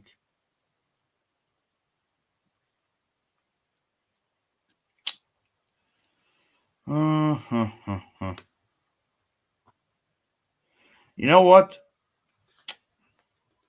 I know I'm gonna have to go Asterix in the Fallen Sky, the one with aliens. I think like even though I still even though I have it and I still read it from time to time, but I do have to be honest, and I do have to agree with the majority that the alien part of the story for a world like Asterix, for me personally, it doesn't work. So, but even though I do appreciate the overall idea that Uderzo was trying to basically put on the page, but yeah, I would say I would say Asterix in the Falling Sky is definitely the least favorite of them all. Okay, now I think I'm out of questions. Yeah, okay, fair enough. I mean, I said before, I don't think like this live stream will last very long because like again, this is a territory that basically you're not familiar with. So, like I said, I knew like you'll be the only one who basically will ask questions nonstop. So, but yeah, I mean, like I definitely like not simply to you, but also all of them who are not familiar with Asterix. I would definitely like suggest them to give it a try to like comic book wise and movie wise. Absolutely, because Again, I always said before, it's very unique. Yes, it's very cartoonish, buffoonish, over the top, and comedic. But also at the same time is very creative and also very unique. And that's the two things I always praised about Asterix: the creativity, the characters as an addition, and also very unique in a way. I mean, I know there's gonna be some people saying like there are some plot elements that are very like generic, they're very like traditional, Mhm. but still, even those elements are done in a way that it wasn't never done before. Because one of the things I always said, a lot of the European comic books are way more different than, for example, manga or the like DC, Marvel, Vertigo, or even like Dynamite. They're like almost each and every one of them are very unique in a way, like in their own way. Let's just put it that way. So yeah, so like it's again, it's those are these types of comic books are very different to try to compare them with other like different types of comic books because again, each and every type of comic book is different on their own, so it's very difficult to try to compare it. Mm. Yeah, it does sound interesting. I think I'm gonna have to try to check them out. Yeah, absolutely, absolutely. If you want, I can give you a page where you can read all of them, or as a starter, if you want, you can like I can give you like again the links of the Asterix anime movies that are on YouTube, so you can watch them. Because like I said before, they're English dubbed, so it'll be a lot more easier for you to follow. The Yeah, only sure. like the yeah, the only ones that they're gonna be a little bit difficult to find, especially in English, is Asterix: Dimensions of the Gods and Asterix: The Secret of the Magic Potion, like the two newest anime movies they've done. Those are the only ones that will be difficult to find in English dub. You know, and but one of the things, and I will say this, I'm really curious to see what this movie Asterix: The Kingdom of Nubia is going to be. I'm really curious what they're going to do with this. Like, if it's are they going to base it on like different like Asterix comic book issues, or is it going to be original, just like the Secret of the Magic Potion or the 12 Tasks of Asterix? I really am kind of curious what they're going to do with this movie this time. Mm. Also, yeah, I mean, like if you're interested, the 12 Tasks of Asterix, because I will say this: each and every movie, when it comes to animation, each and every movie they have their own style of like 2D animation, basically. Because I mean, all the way to Asterix and the Vikings, because Mentions of the Gods, Secret of the Magic Potion, they're like 3D animated movies. Alongside Asterix and Obelix, is a big fight miniseries. But I will say this: the 12 Tasks of Asterix, they are very unique 2D style like animation. I just want to warn you, like at the very beginning.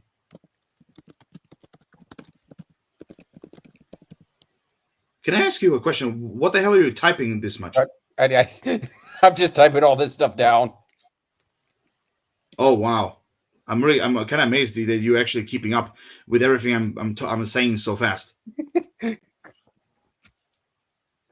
Mm, but basically, okay. So the only I will say this: the only ones you can find on YouTube are so Asterix the Gaul, the 12 Tasks of Asterix, Asterix versus Caesar, and Asterix in Britain, and yeah, I think that those are the only ones you can find on YouTube. The other ones a little bit difficult to find. Okay. Yeah, but yeah, although I will say this, I just want to say it right away. The first movie they did, Asterix the Goal, the style of animation and designs for you, I think it's going to be very reminiscent to the era of Hanna Barbera, Ooh. especially the Flintstones. Okay. See, that was good animation. Yeah, so the first movie was done in that style of animation. I just want to let you know right away.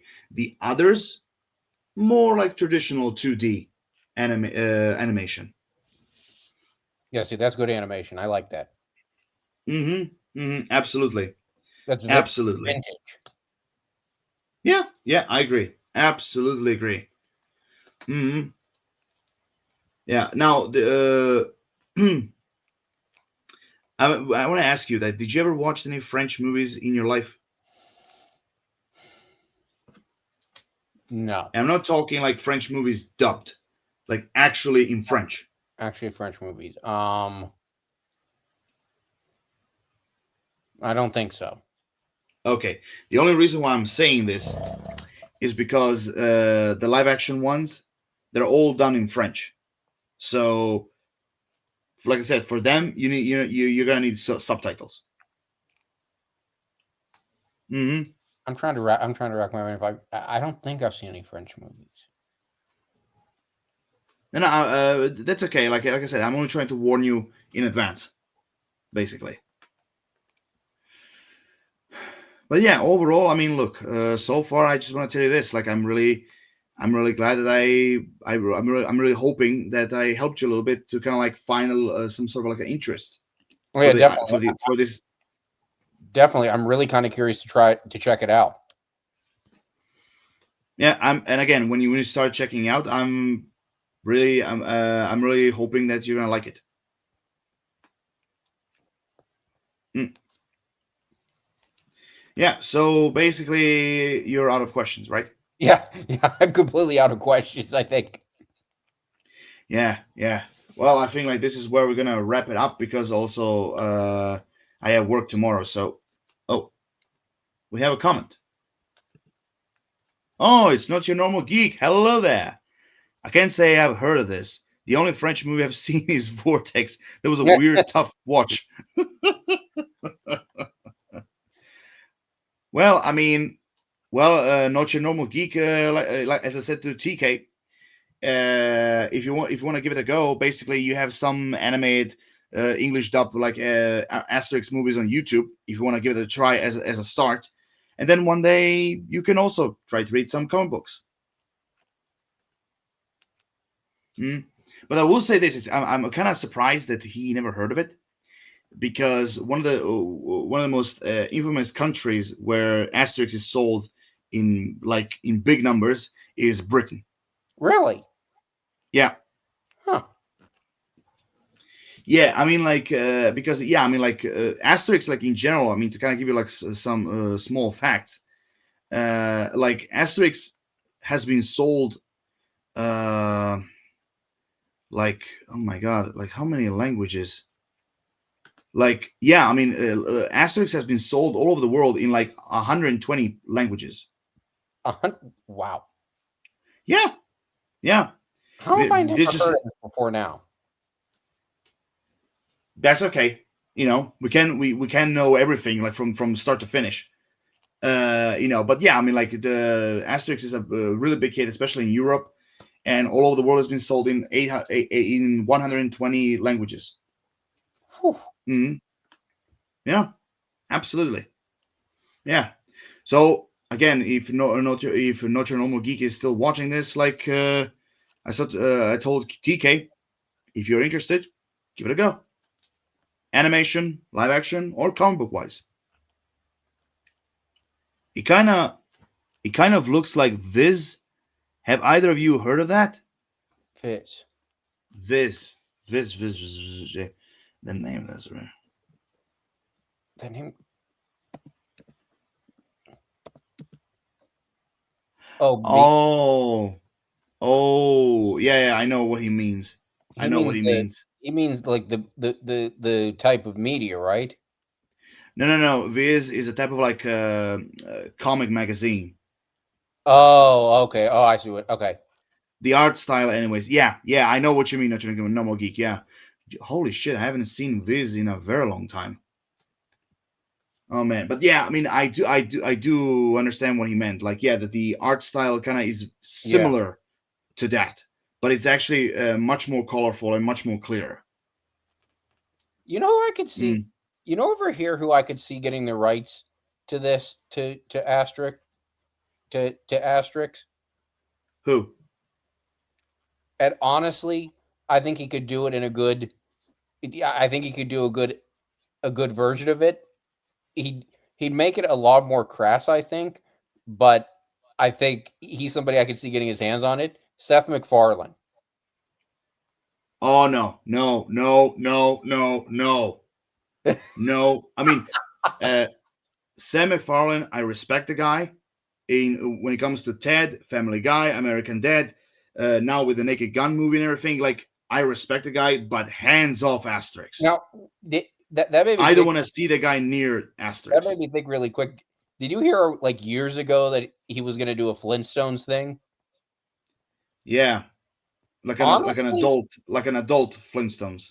honestly, I'm not too against that.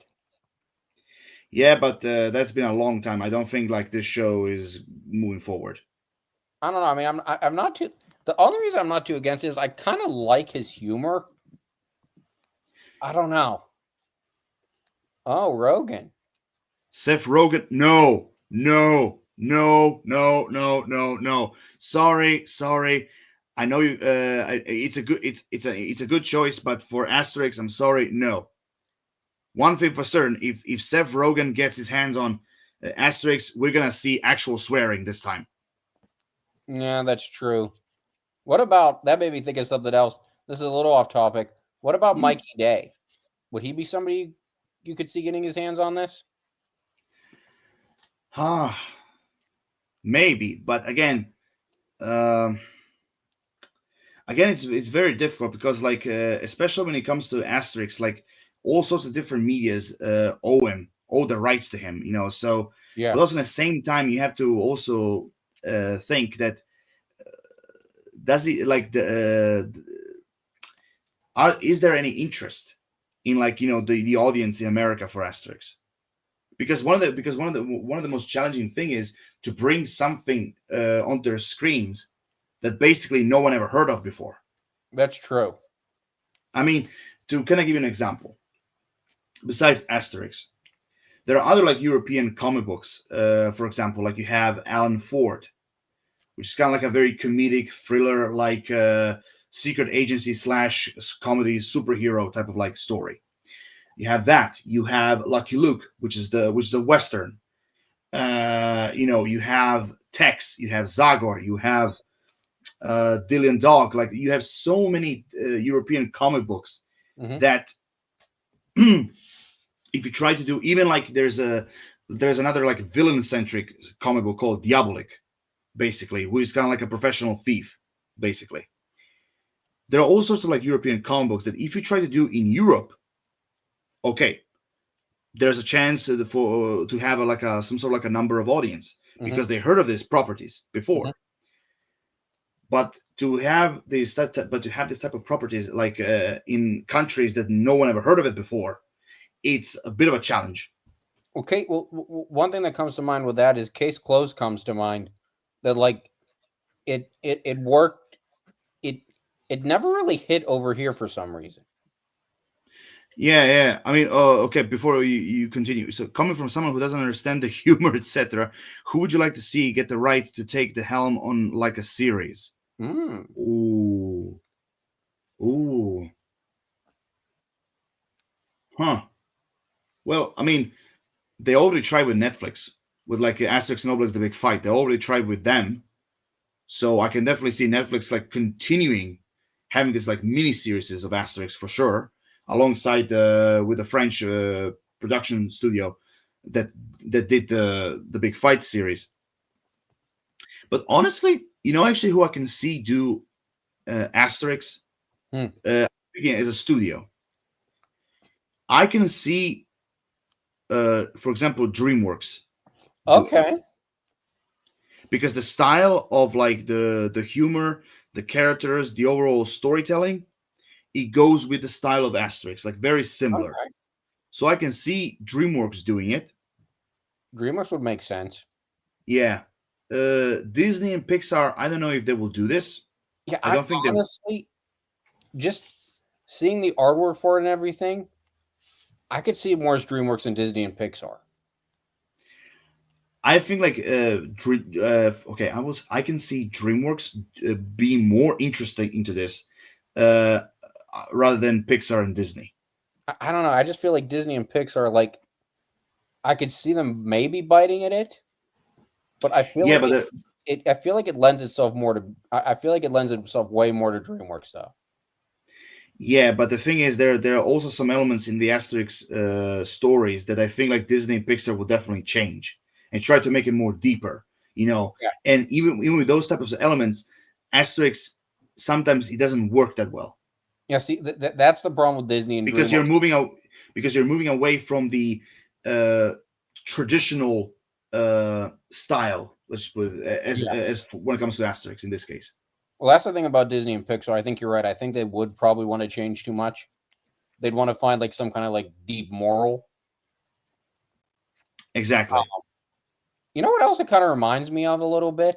It reminds me of Seinfeld a little bit.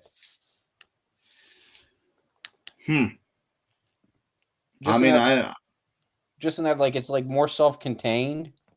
I mean, like I don't know.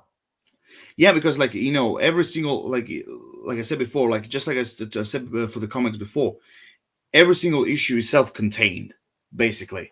And again, even with Asterix, you can have morals, you can have messages, you can have some, like I said, some serious emotional moments. But it all works with like, in what way are you going to execute them? Yeah, Disney would do that. Disney would do that over the top. Yeah, maybe a little more deeply than what Asterix should be. Yeah, basically. DreamWorks, I think, would get it closer. But what about that? You're probably going to say no to this guy. What about Ryan Reynolds getting his hands on it?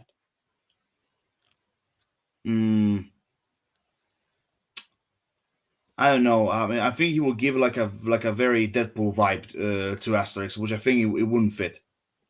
Yeah, because like okay, he will keep the humor and everything, maybe make it a little more adult-like humor, and also not to mention with every single fist fight and everything, you will see lots and lots of blood.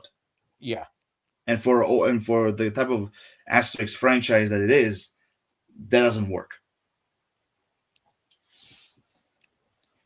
So yeah, I mean, like also there's another actually studio. There's another studio. I think like they could be interested in doing Asterix property, Illumination. I always forget about Illumination. So out of all of them, I can definitely see Illumination and DreamWorks do something with Asterix. Everyone else, I don't see them doing it. But again, it all depends on like the interest. If you're like if the filmmakers and the storytellers are like bold enough to tell a story about the property that most of the audiences, almost like everyone, no offense, oh my God, yes. give this.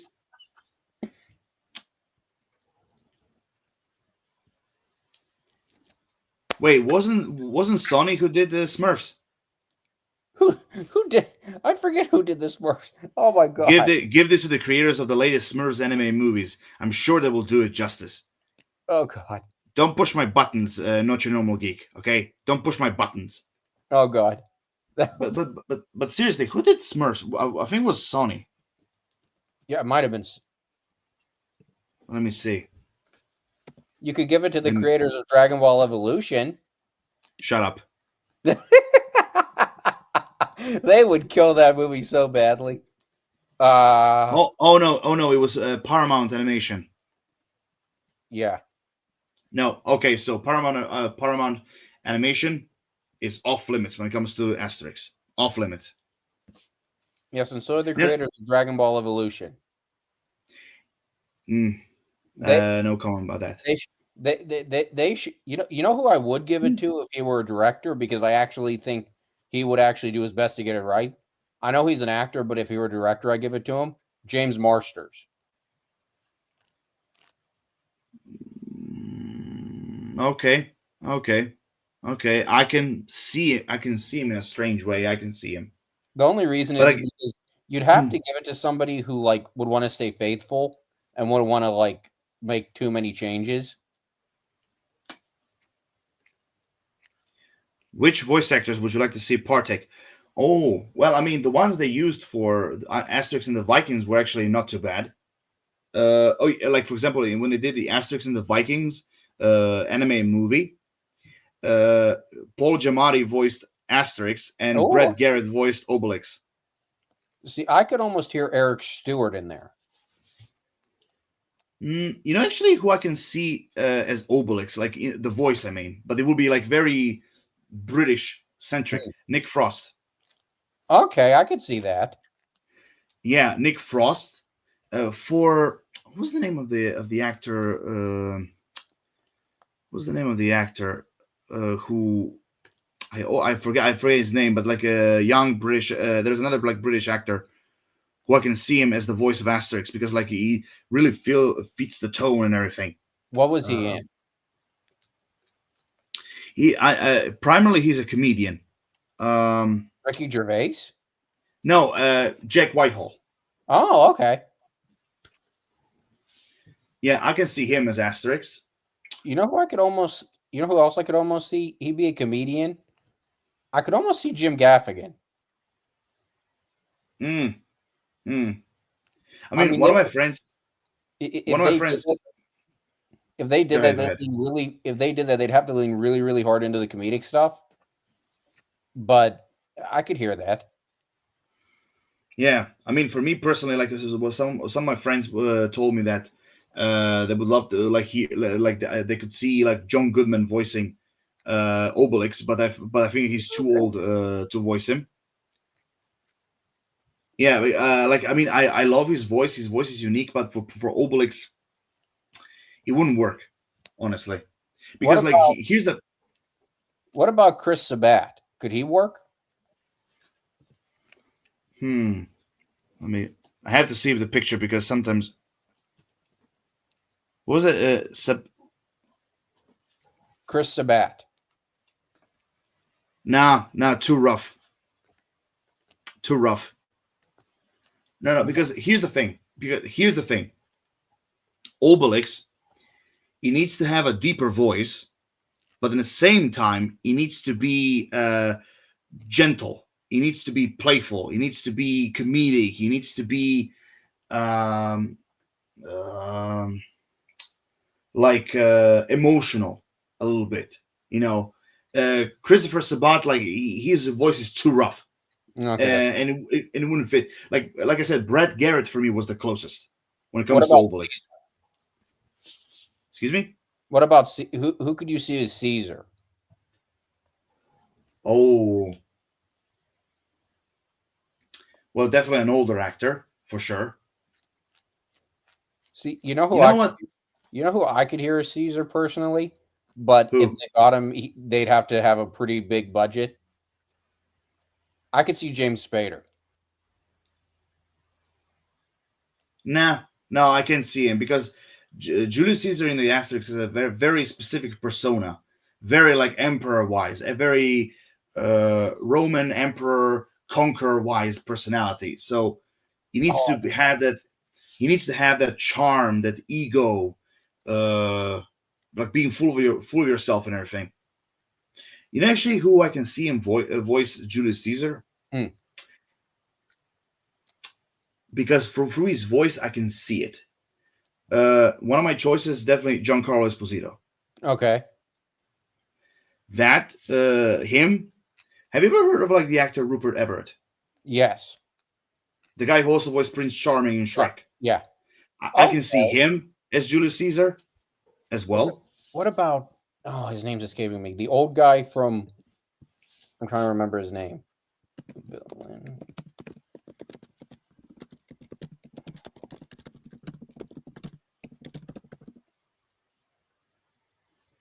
What Hmm. was his name? What was the Gorog?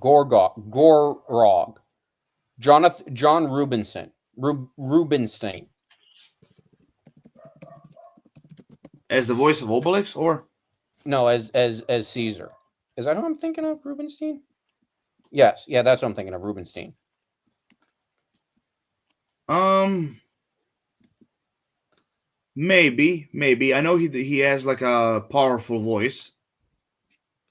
Maybe I could see him. I kind of like One of my Rupert. friends. Kind of like Rupert Everett, though. Yeah, because I can see, Rupert Everett, Giancarlo Esposito were always like my top choices when it comes to like if they ever do an Asterix anime movie in the US.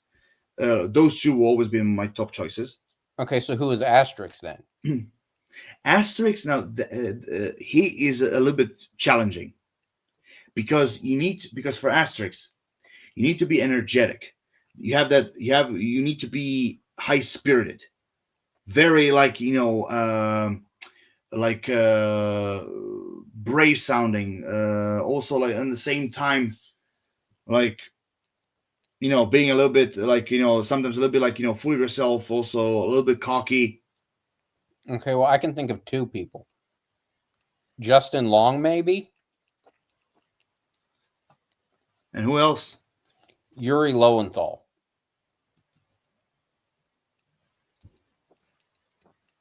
What was the other one? Yuri Lowenthal. Yuri. Hmm.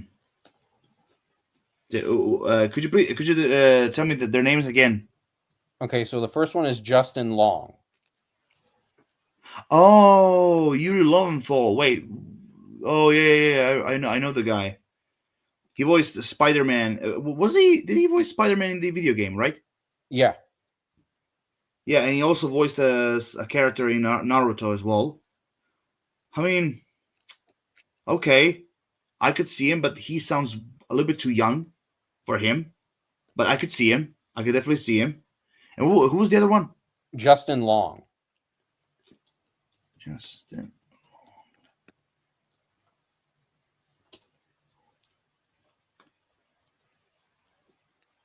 Justin. Oh, him. I'm trying to now. I'm trying to. I can see him as well. I can hear Asterix's voice through him. I could hear. Voice. You know another voice I just got in my head. Who? What's his name? James Arnold. Is that his name?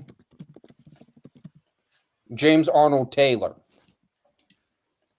Oh, this guy is a fucking chameleon. Like I can see him voice Asterix.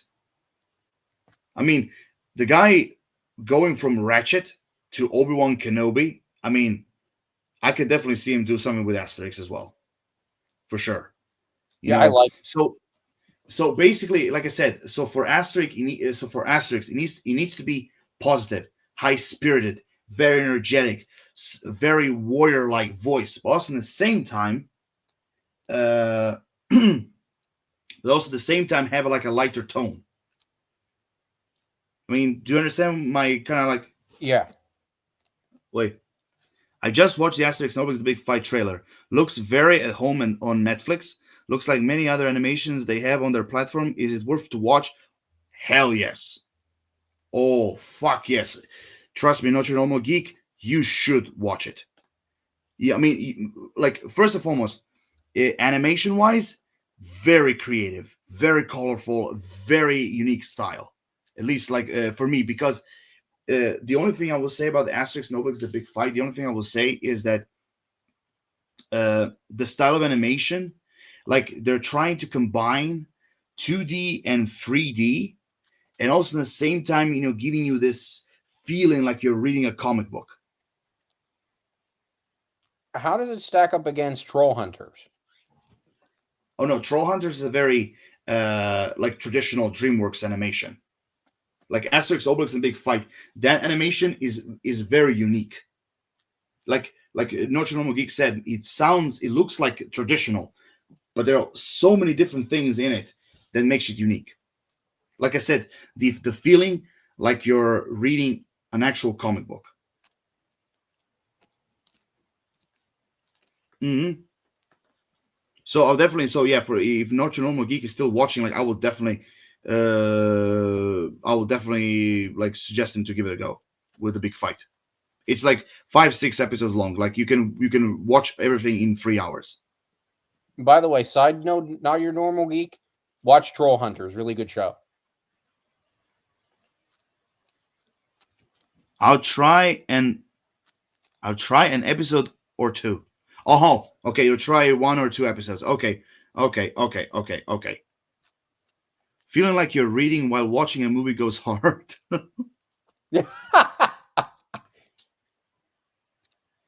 That's a good point. Yeah. I mean, That's why I watch the movie, so I don't have to read. I mean, Caroline, when I told TK to read comic books and watch some anime and movies, I didn't mean to do it at the same time. And Okay? definitely, I want to clarify this. Definitely not in the bath.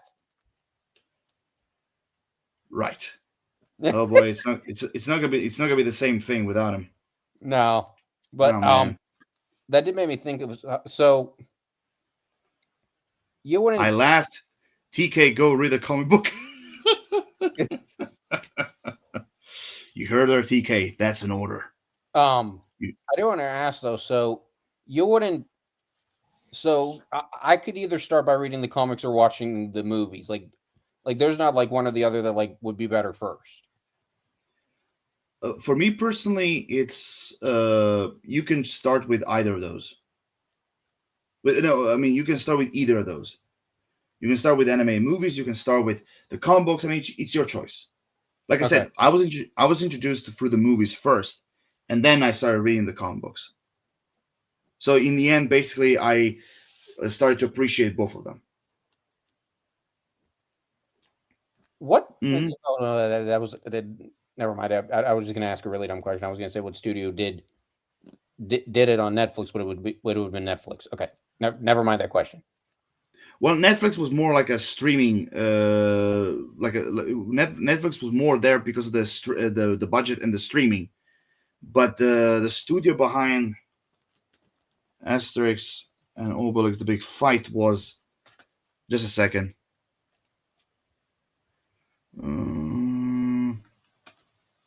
Let me just check. Just a second.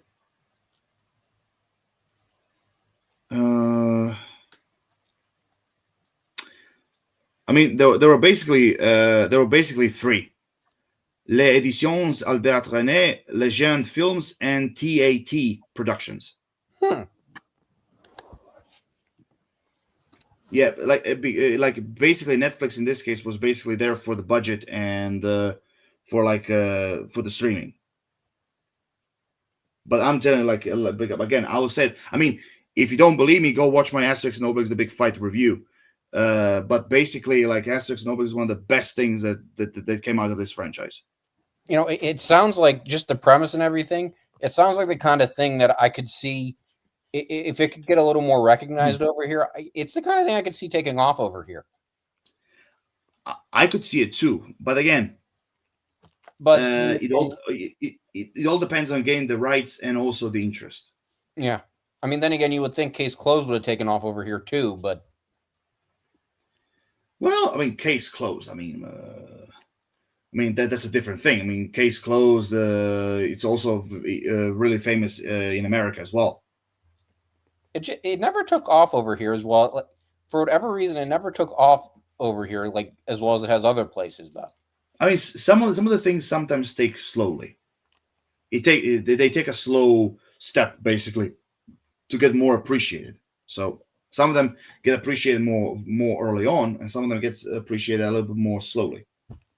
Asterix, I think, if you could get the right studio, if you could get the rights and everything, it's something I think that a lot of people over here would like, though. I think especially the kids. I think definitely the kids would like it. One thing that it kind of attracts me a little bit to it is how it's like more how each like issue and episode and stuff is more self-contained. Yeah, and also the stories are very simple. Like I said, they're like over 40 pages long, and the stories are very simple, easy to follow. You know, like for example, to give you another example, basically you have Asterix and the Normans or Asterix and the Vikings. Basically, the two plots of the story is basically you have the Vikings to try to find the man who will teach them the art of fear, because they had this fantasy that if they learn fear, they will basically learn to fly. Mm-hmm.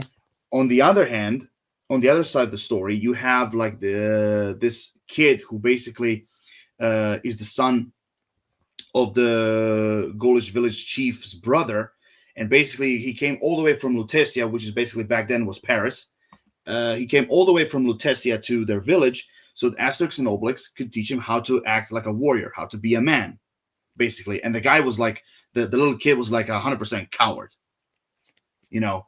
And basically, when those two are combined, basically the Vikings thought like, you know, that this kid is the master of fear, that he's gonna teach them how to fly, you know. So again, that's one example when it comes to the plot. And there's You no know, order that you have to like read any of this in or watch it in, right? no, because like I said, they're very episodic. Yeah, see, I They're also very like episodic issues. Wait, do you have any of the comic books? And TK, do you have any comics in general, if not of Asterix? Okay, so are you gonna? So you go first, TK. Then I'll answer my part. Okay, so I don't have any of the Asterix comics. I do have some in general. I mean, not a whole lot. I have more mangas than comics. Okay. Yeah. Okay. Yeah, and to answer your question, when it comes to my part, I have all the comics, all 40 issues, and right now I have pre-ordered issue 41 when it's coming out in 2026. So yeah, I have all 40 issues of Asterix, all of them, and they're right here on my table on my left side.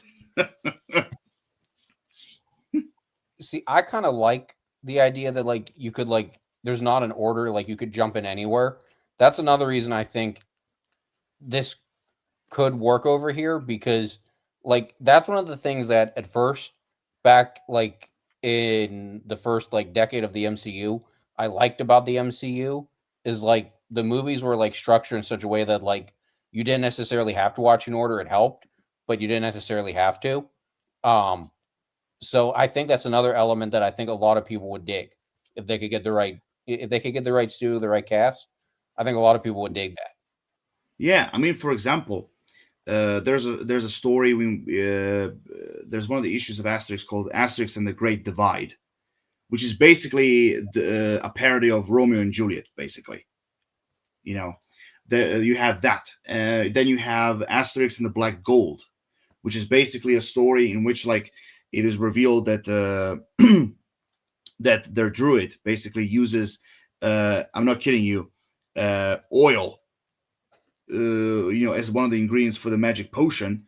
And basically, since one of the merchants didn't brought him any oil to create to basically do the magic potion, basically, you have Asterix and Obelix going the way all the way down to like India and Egypt to try to find oil, basically, so they can bring a little bit to the druid so he can make the magic potion. Again, I told you, the plots are very simple, but also super fun and easy to follow. Yeah, I definitely want to check them out now. And with that being said, I think we could close our Shadow Council episode. I mean, would you agree? Yeah. Yeah, I mean, we said enough. And also, I work tomorrow, so I have to get some sleep. So, anyway, with that being said, here we are, guys, coming another Shadow Council episode coming to a conclusion. I hope you have enjoyed our little crazy conversations about the Asterix franchise. You guys know the drill. Comment, like, subscribe. And Notre Normal Geek said, night, guys. All the best to you as well. Night. So as I said before, comment, like, subscribe. Give us all your overall personal thoughts and comments about the Asterix franchise and comic books and movies. Just simply put in the comment section down below.